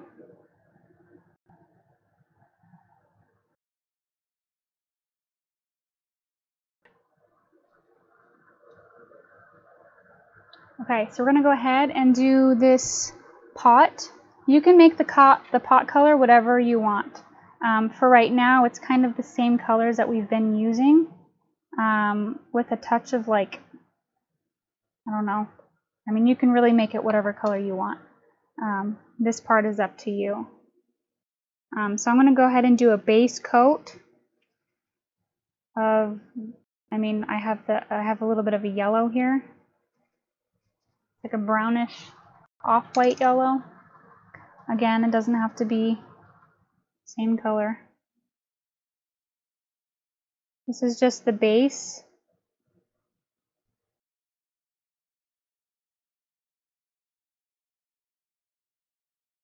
So once you get the base coat in there, you're just going to go in with different darker and lighter colors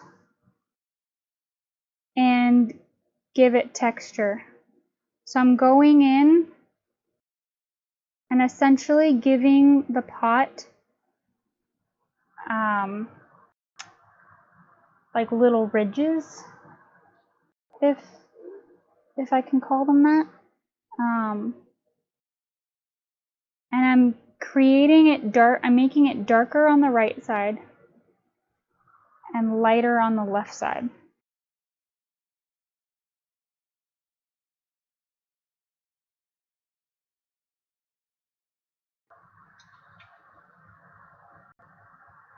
And you can make it solid if you're falling behind and you don't have the time to make all the ridges. You can just make it a solid color and then just add lighter colors to the left side and darker colors to the right, and that's totally fine too. I find the texture part to actually be easier because there's not really a wrong way to do it, if that makes sense. So I have this, and I'm just doing a bunch of lines. And I'm doing swooping lines because it gives the illusion that what I'm painting is round. I'm not worrying about blending it in, or maybe it's darker right here because the plant itself is giving a shadow that I don't want to add later, you know? Maybe it's really dark over here. And blend that out. You see how it's not perfectly one color?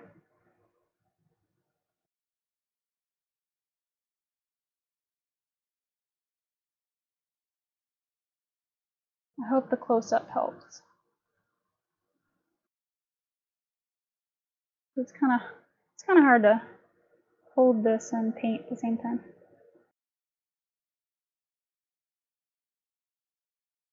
Like that. Does that make sense? That's okay if it's not perfect. Kind of just.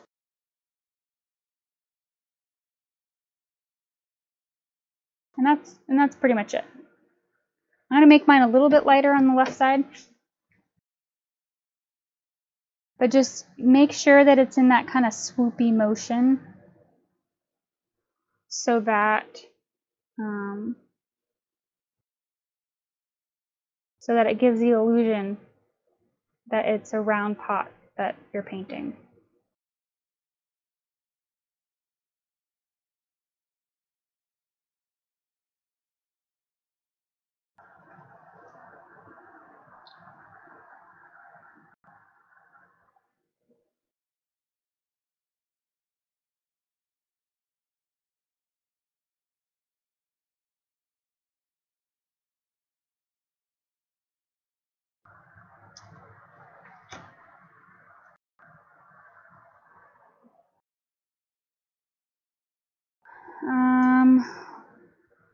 Go ahead and put a tiny bit of black onto your palette.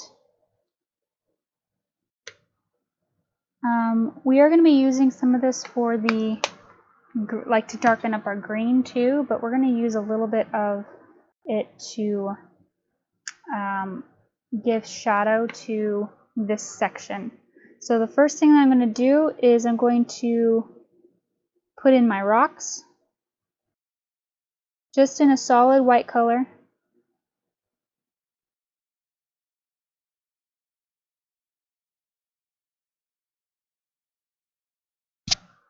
And these rocks can be whatever size or shape that you want them to be. So that's cool.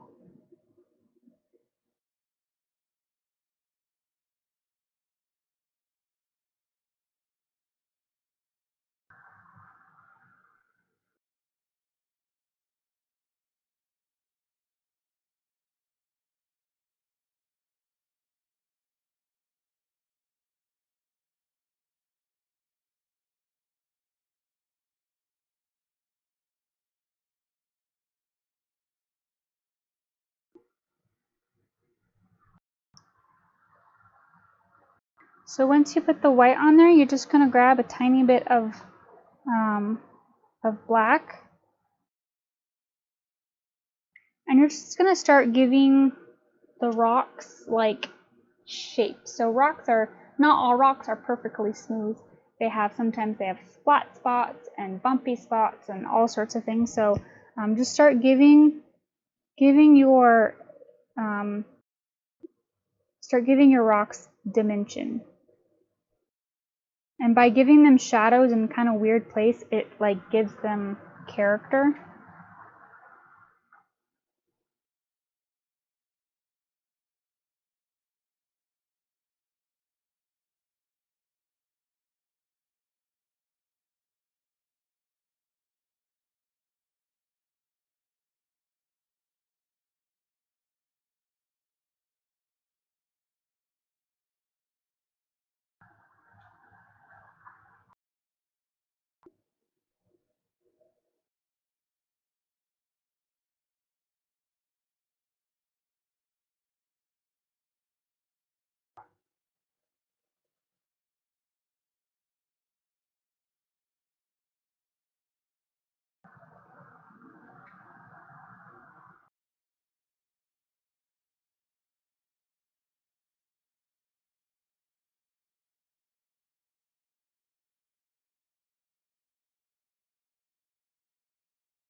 And don't be afraid about making them too dark, because you can always come back. You can always come back and put white back on it. So this is what I'm doing so far. I'm gonna come back and put a little bit more white on that, but I'm gonna wait till it dries. So I put black here, and now I'm just gonna kind of blend it in so it doesn't.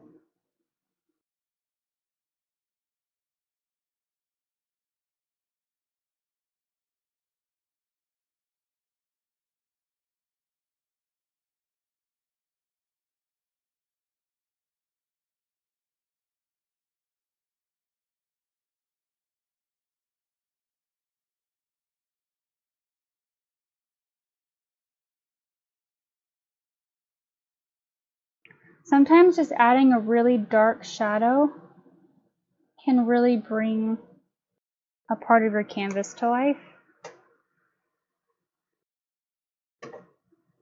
Because in real life, our shadows are really dark, you know?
All right, so we got the rocks. If you wanted to, you could start on these rocks, but I'm going to go ahead and put in the tree now. So hopefully everyone is close to being at the same place.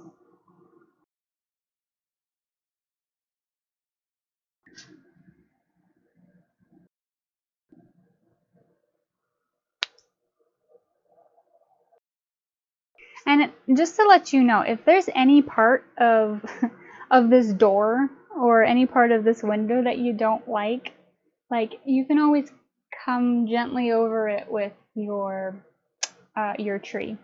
So I think in this particular painting, when I was painting it before, there was like a section over here, which I might do that again. A section over here where I didn't particularly like, so I just like went over it with the branch. So like that's totally something that you can do in this painting. I'm going to go ahead and get my brown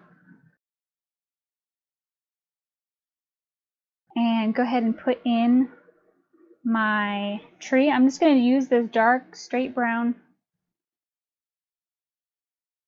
and we're going to come back over it with a little bit of a lighter brown to give it that sun highlight.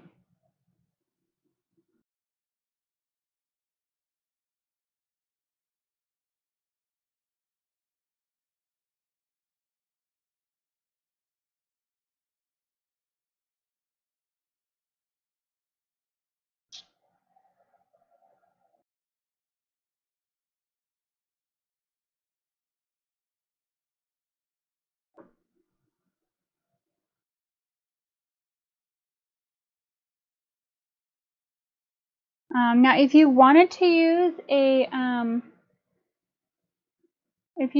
use a palette knife for the texture of the tree, you totally can.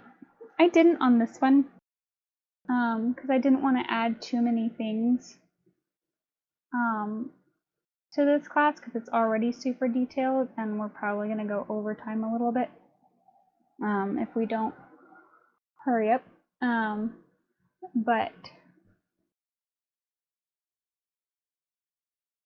But if you're already kind of fluent with the palette knife and you want to give it a try, go for it. Kind of give it that sort of birch tree slash like bark technique. All right, so I'm just adding the base for this.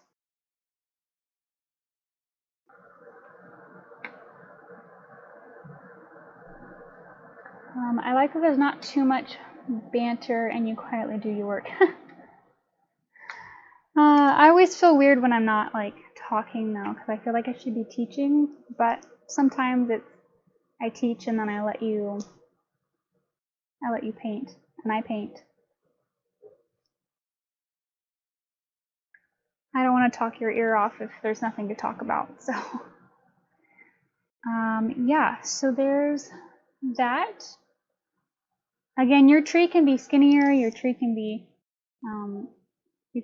bigger.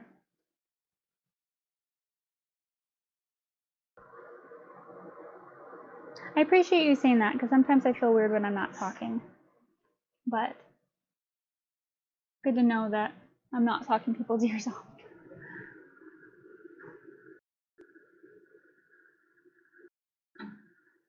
All right, so after you get the main trunk and the main branches in there, you're going to go ahead and take your liner. Now, if you do not have a liner, that's totally fine. You can take whatever small brush you want. Most of this will be covered up, so it's okay if it doesn't look perfect. And if you could theoretically do this without any branches because it's all going to be covered up anyways, but it's to give yourself like an avenue to go. So if you want to use this, you totally can. I would suggest just taking your small brush and try to add a little bit more water than you would with any other type of brush or with the liner. Because with the liner, what's really great about it is because it's so long, it keeps a lot of it keeps a lot of water and a lot of paint in it, and so you can go a long way before having to reload. And also because it's so thin, your line, like your thickest line that you can get with a liner, is not that big, so it makes doing thin lines really easy. With this one, you can get pretty thick with this brush. You see that? So if you press too hard, it's going to thin out, versus like if I press with this, like it's just because it's longer, it doesn't, like if I'm going to press with it, it doesn't fan out as much. So that's what I'm trying to say. But if you want to use, if you don't have a liner and you just want to use this one, that's totally fine. I would just suggest adding a tiny bit more water than you would normally to help with that. So if you have a liner, grab your liner or whatever other brush. And I'm just going to, for this thicker branch right here, I am going to grab the other brush because I do want it to get a little bit thicker. And like I was just saying, I can't really do that with the liner brush. I'm gonna go and grab my thick. I want to add one that's like right here. That gets a little bit thicker here at the bottom.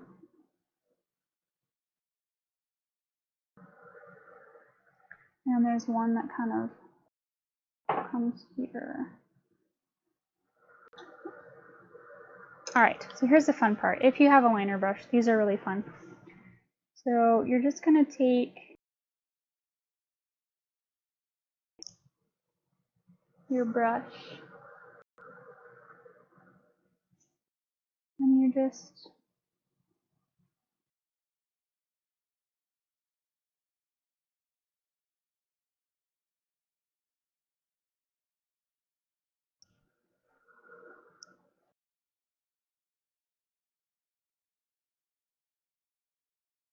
and again, I don't really have to do much detail with the one in the corner because the whole corner is pretty much going to be colored. But I will take this over here.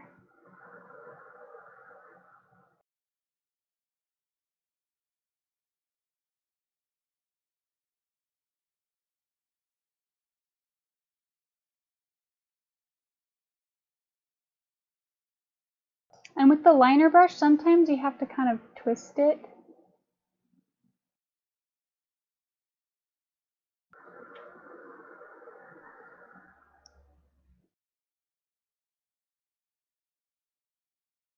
You know, to keep going with it, or you can just go back and get more point or more paint.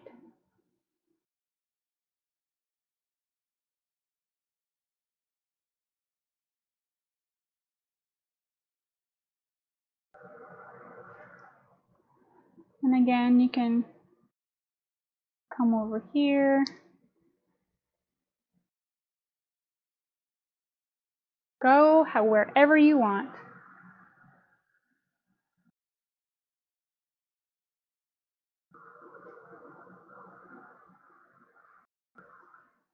And if you're doing the greenery, and you want to go further, like just because there's not, you know, a small little branch that's going in that direction doesn't mean that you can't go. So when we're doing that part of it, you'll see what I mean. But we can keep going. Okay, I'm gonna go ahead and finish up that real quick.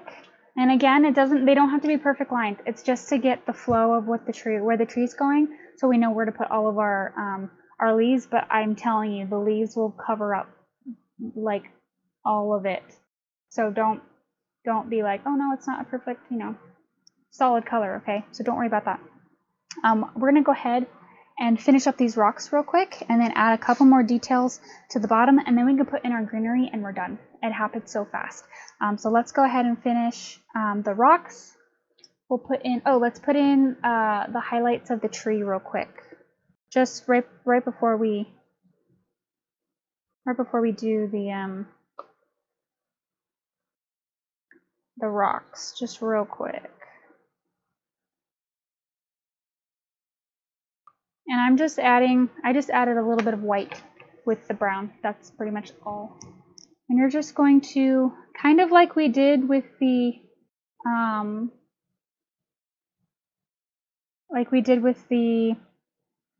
pot, you're just going to do with your filber.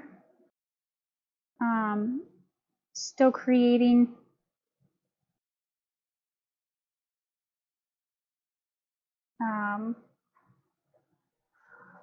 just a couple little, I'm going to brighten mine. Mine wasn't too bright because I was out of my white. So I'm going to add a little bit more white to that.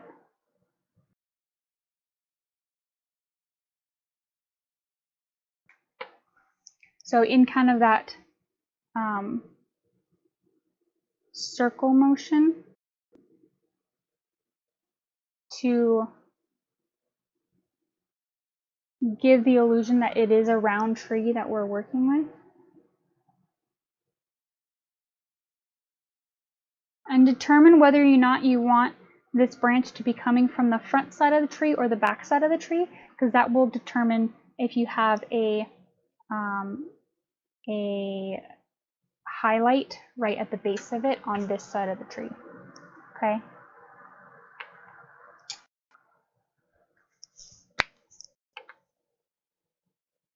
And if you want it to be a little bit warmer, you can add a tiny bit of yellow to the brown that you're working with. Just a little bit so that it's not, because white and black tend to tone, like take the color out and tone down, saturate. It tends to unsaturate the color. Saturate the color? Now my brain is going into Photoshop mode trying to figure out. The saturation level goes down, yes? Because to oversaturate, it means there's too much color. So yeah, if you add a little bit of yellow, it'll help just bring out the warmness.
Okay, now that we have our tree, or like that part of the tree, we're going to go ahead and finish off these rocks.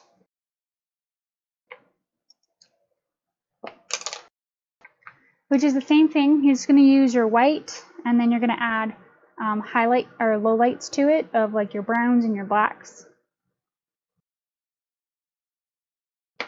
So it's the same process as before.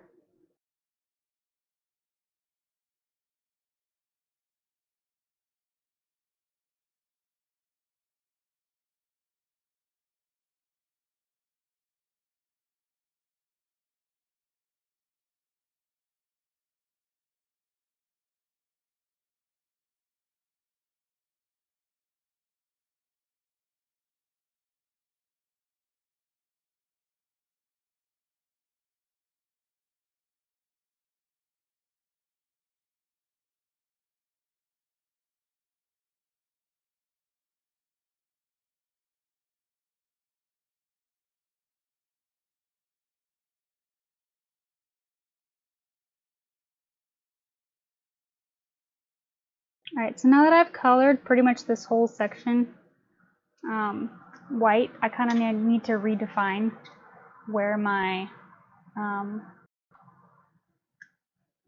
rocks are.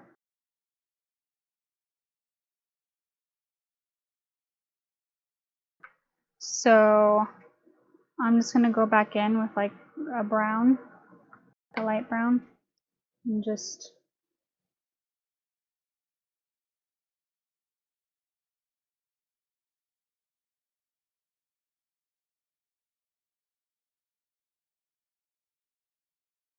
so see what I just did?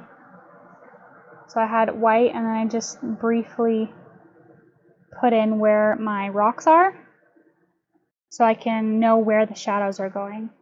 So essentially you want this front and center one. You want this front and center one, where's my? To be the one that's in the middle. So you're going to see that full rock.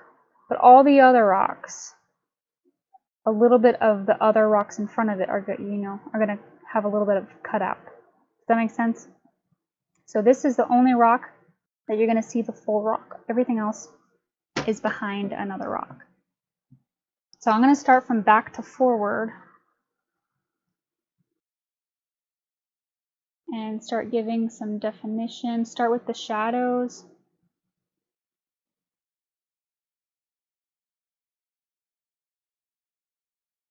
With the rocks that are furthest away.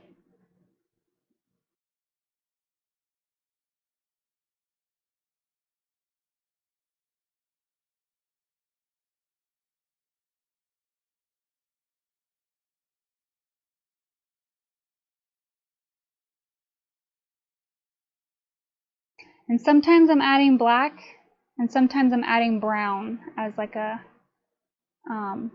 a shadow. It just kind of depends on how dark I want the shadow. If you're unsure, start with brown so that you can always go darker.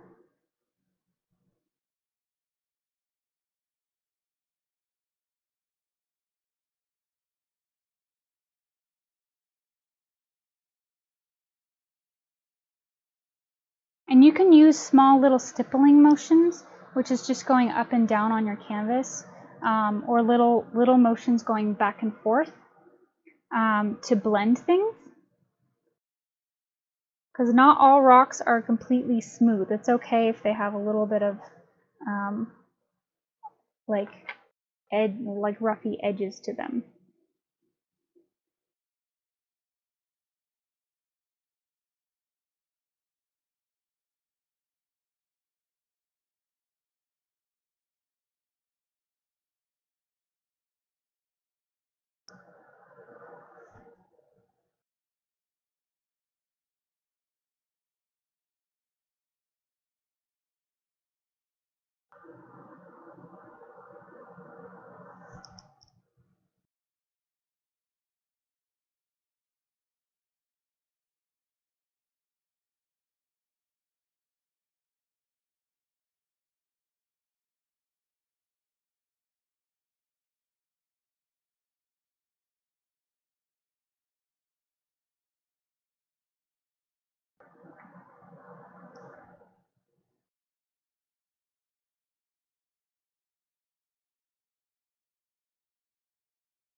Once I have a little bit more dimension, I'm going to do the same thing that I did earlier, is go in with some black and really give some contrasting shadows to really push and pull back the different rocks and really put them in a place.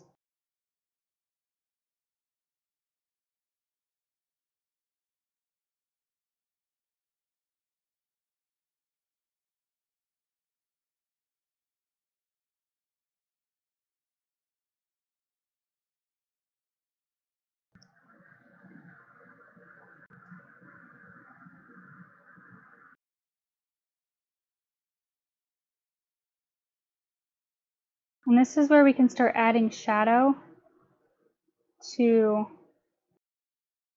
and texture to the flooring.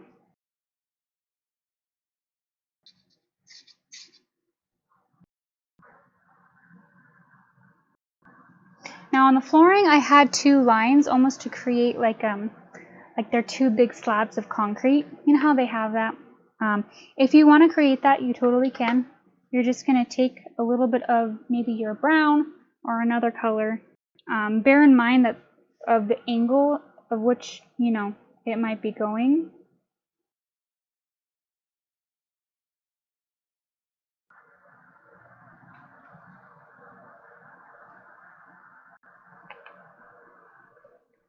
And with a dry brush, you can just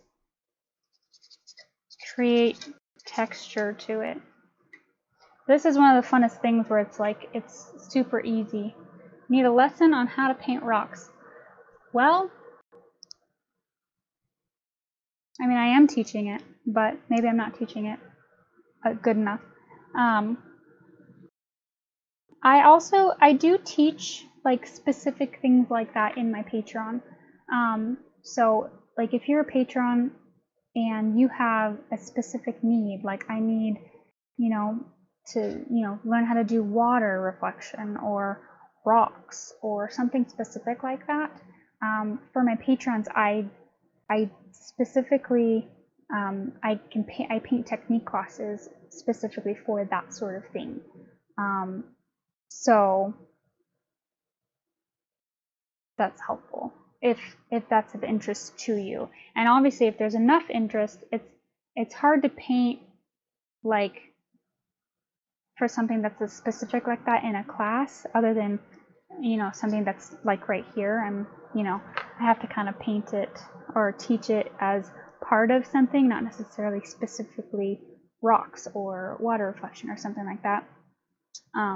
But I can do that for my patrons because I can focus more on them. So if that is an interest to you, definitely check that out. And then you're just going to go in and grab some highlights of like where the light might be hitting it, of just pure white. The ones back here, you're not going to see a whole lot of light because the tree is going to be there, but maybe this part is like sticking out. So see that? And I can try to teach a little bit right here. I'm pretty much done with my rocks, but you're just trying to find the little pieces that like are shadows, because that's really what gives these definition, are the shadows. Does that make sense?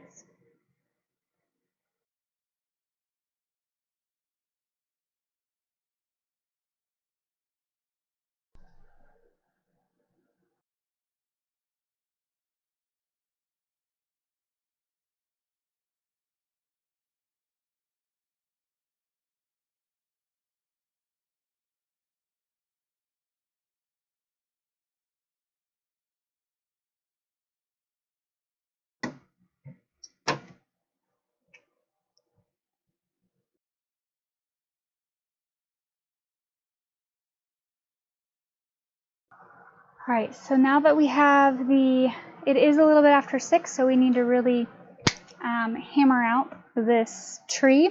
It's going to go by really fast. And this is something that like I can do really fast.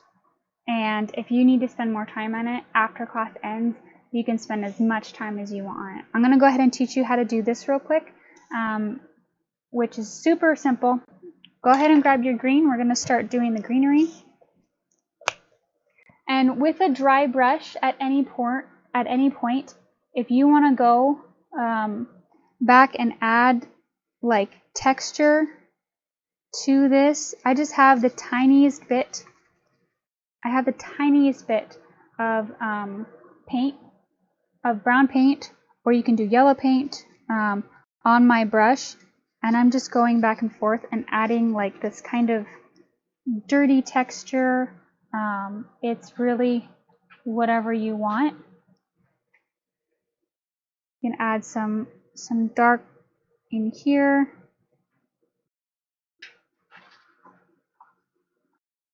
I have barely any paint on my and my paintbrush is pretty much dry. So that's something that you can do.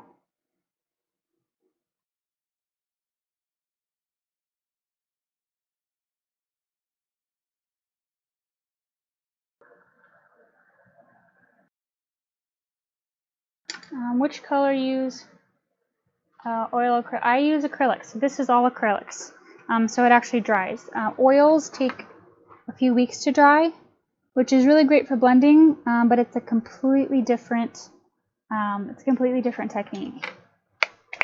So go ahead and grab some green with your filber, and it is important that you have a filber, because a filber, when you have a filber and you turn it down and you place it on there, it gives a rounded little leaf. Okay, so you're just going to do that a bunch of times, like that. Does that make sense? I'm going to add a little bit. It is a little bit dark, so I'm going to go ahead and add a little bit of black to my green, just to darken it up a little bit. I'm going to go ahead and paint in this middle section. And then I'm just going to start adding in the dark parts of my plant.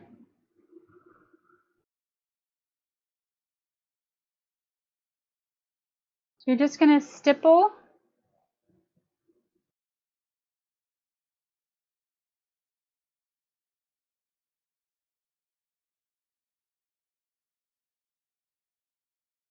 And this is a plant, okay? So it doesn't have, not everything has to have a perfect little,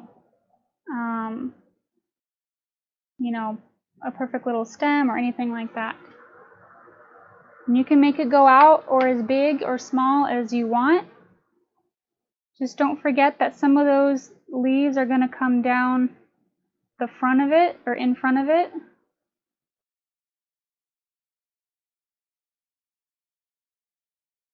I feel like on these more detailed ones, the time always gets away from me, and it's like, it's already after 6. I try to keep these under 2 hours, but sometimes it just doesn't happen. It's too much going on. All right, so that's your little plant. Then you can come in with just the pure green. Add a tiny bit of white to your green. It'll lighten it right up.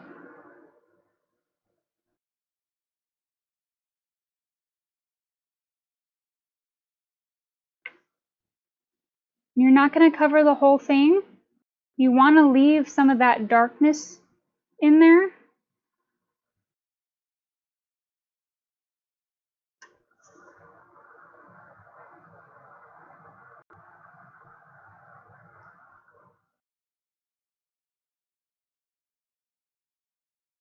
So you don't want to cover up all of that darkness.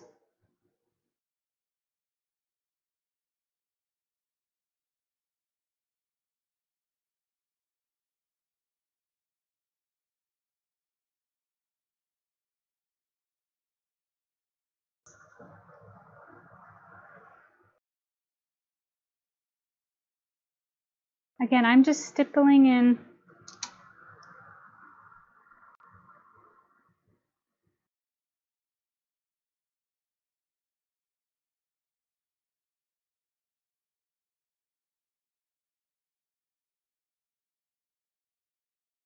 just like that. Just stippled in. And if you wanted to get a little bit more white to really get some highlights, you could do that. Which maybe where some, some of these leaves are. And the last thing you're doing for this specific plant is adding a couple little tiny blue flowers. So what I did for that is I got my smallest brush, my detail round brush, I got some of the phthalo blue, or whatever, you can use whatever blue you're using. Added some white to it. And then ironically added just a touch of black so that it would gray out a little bit, so it's not totally, so it's more of like a kind of a periwinkle color. But I'm talking the tiniest bit of black. So it's like a grayish blue. And you're just going to dab that in some of these places. So dab that on the ends, in the middle.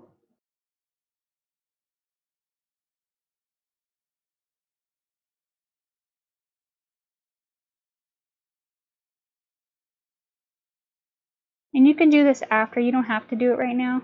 I just didn't want to forget. And then you're also going to do, because they're flowers, you can add a couple on the rocks or on the on that below.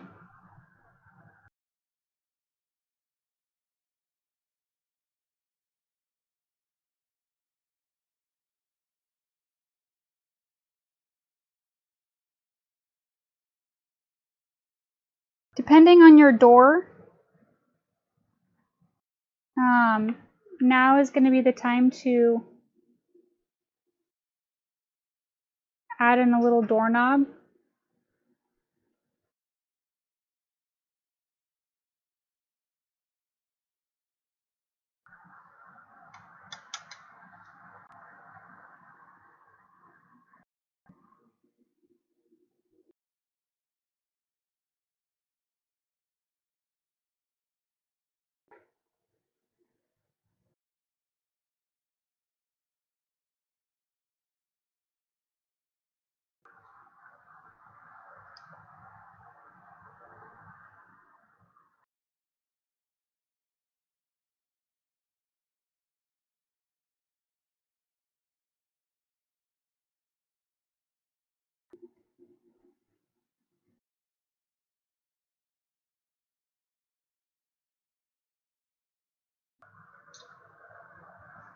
Sorry, I'm kind of running through some of the details right now because we are a little bit over time.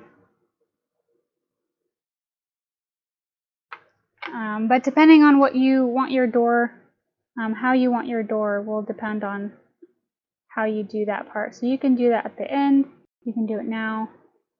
If you're falling behind, I would say just skip it for right this second, and you can catch up with us.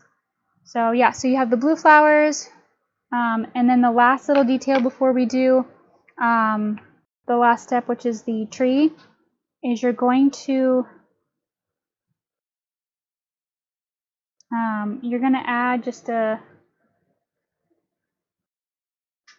if you want to, you don't have to, but there is a little placemat, or not a placemat, like a front door mat, right here, which I thought made it feel homey. In the picture, I think it's got more of like a pinkish color to it, which I'm going to add right now. So I added kind of like the darkness of it just then. I'm going to go back in with this pink.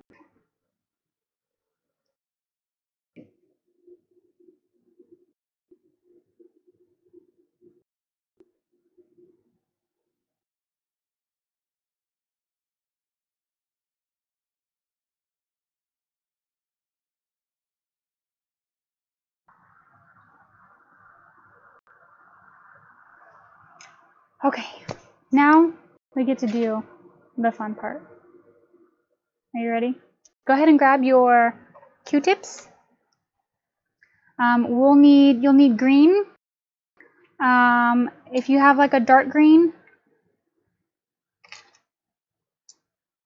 so I have a dark green, and then I also made it. My dark green is pretty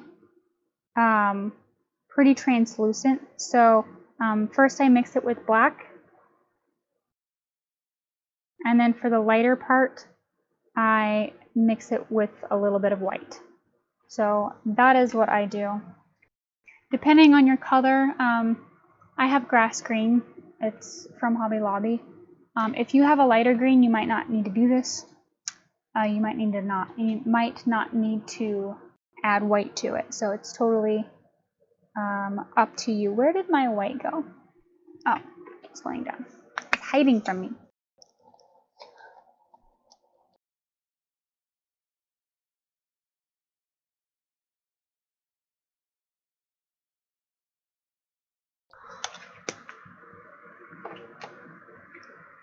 All right. Are you ready? I'm ready. I'm super ready. Okay. So go ahead and grab one of your Q-tips.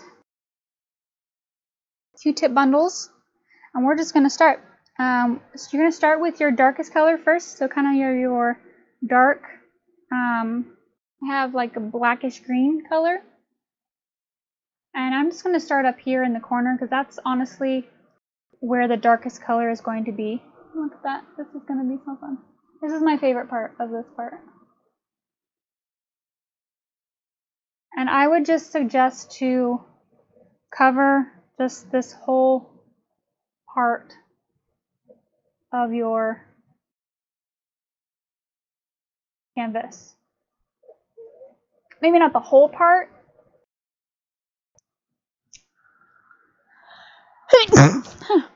Excuse me. Because you still want some of that to come through. Some of the yellow, but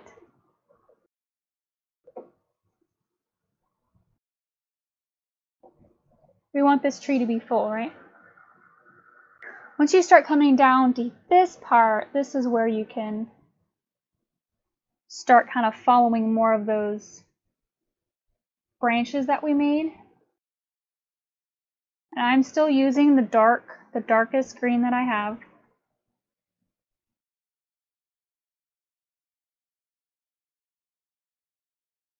I'm just stippling, I'm kind of turning my, I want to say brush, turning my bundle at times. So I'm not getting the same, like pounce every time.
All right.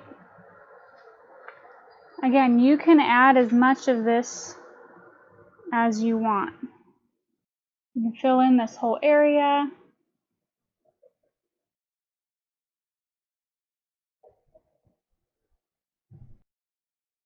You can go further.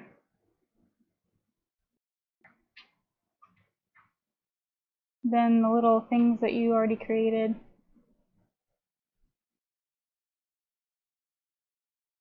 You can make more branches with just your leaves.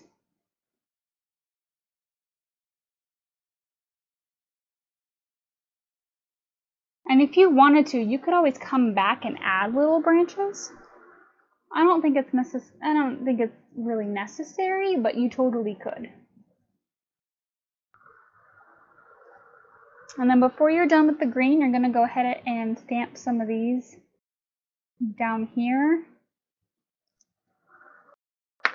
because leaves drop.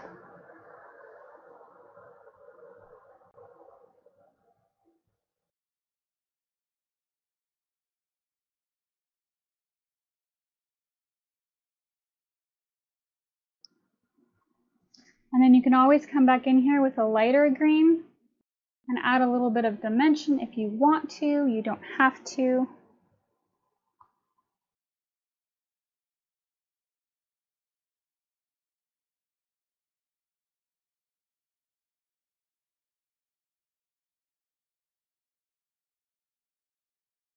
Sometimes it's helpful to add a little bit of dimension on top of here since there is so much green.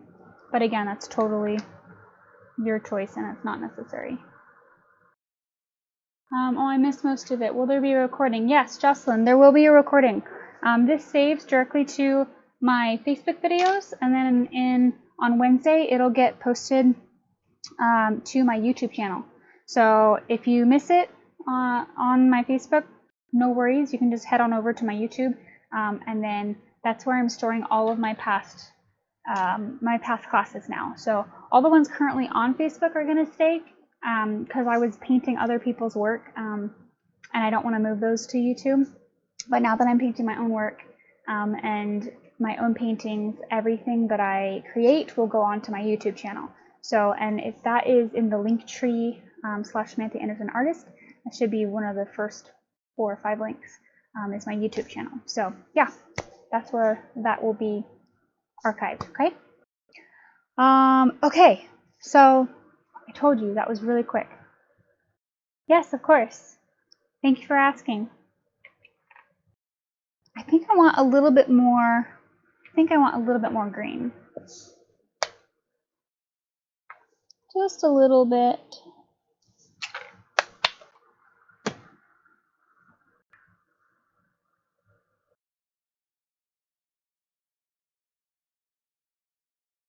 Make it a little bit fuller.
Okay, so once you have the green, how many Q-tips are in your bunch? I have 5. So I have a few bundles of, I do an odd number, so I would say 3, 5, 7, but I think 3 is too little and 7 is too much, so I use 5. That's my kind of take on it. So yeah, I have 5. So now we're going to be doing the pink.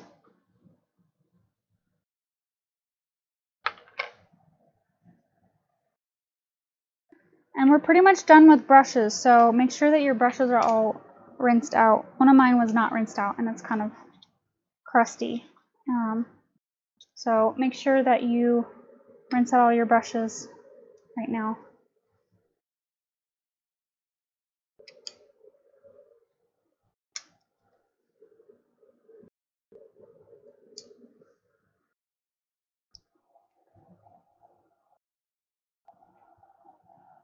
All right, so now we're going to do the all of the flowers. I'm just going straight into my pink. And just pick places that you want to add these. They could be at the tips, they could be in the middle.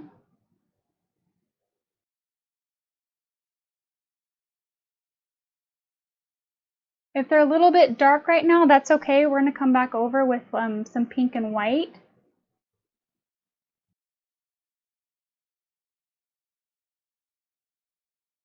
Just little clusters of flowers. You don't want to cover up all the green.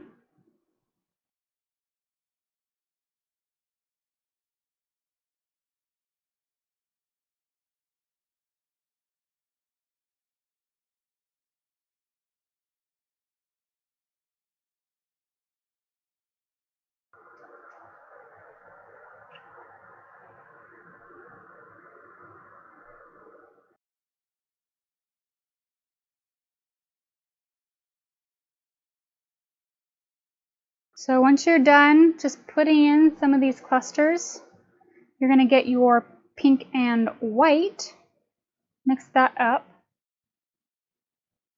and you're going to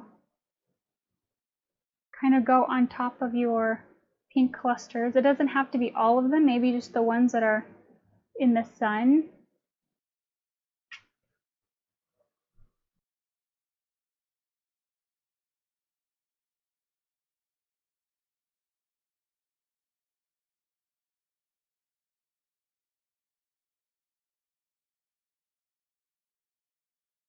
And then you're also going to take that same pink down below and do a couple swatches like down here. And then they fall on the rocks.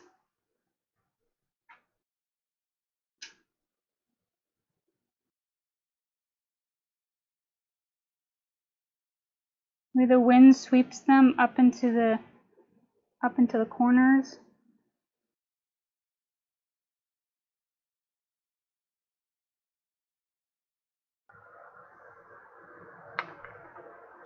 Fall everywhere.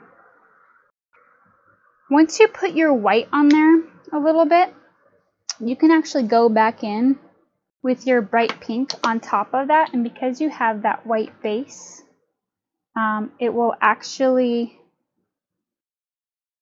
create a base for your brighter color, and it will go on brighter. If you wanted to add one more coat of pink. Although depending on the pink you have, it might already be bright. So, totally up to you. But yeah, that's pretty much it. That is pretty much the end of class. If you have time and you want to, you can add a little vase. You can add a little vase to the window right here.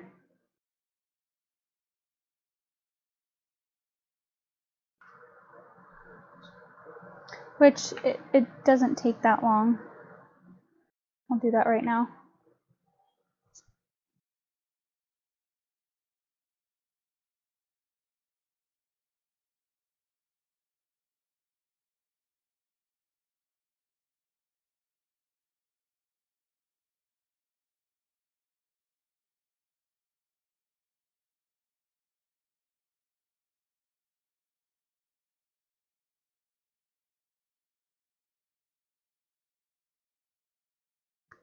Which if you don't have a small tiny brush, that might be really hard. I know some of you were saying that you didn't have a small brush, or that it was hard to use. So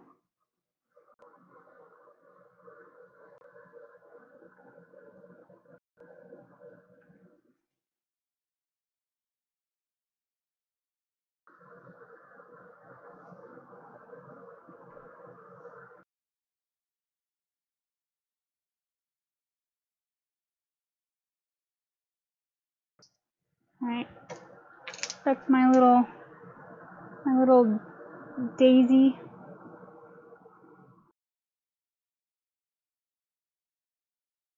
Yeah.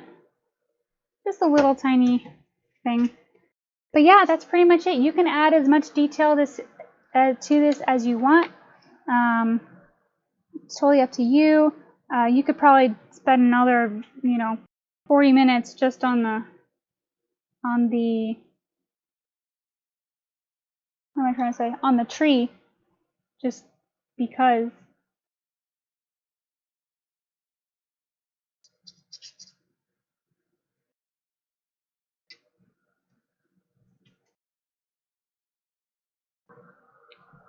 Again, just with a dry brush, I was just adding texture. But yeah, that is the end of class. I am going to do the raffle real quick. I know that I have a few patrons in here that will want to win that. So give me 1 second to set that up. I only have a few.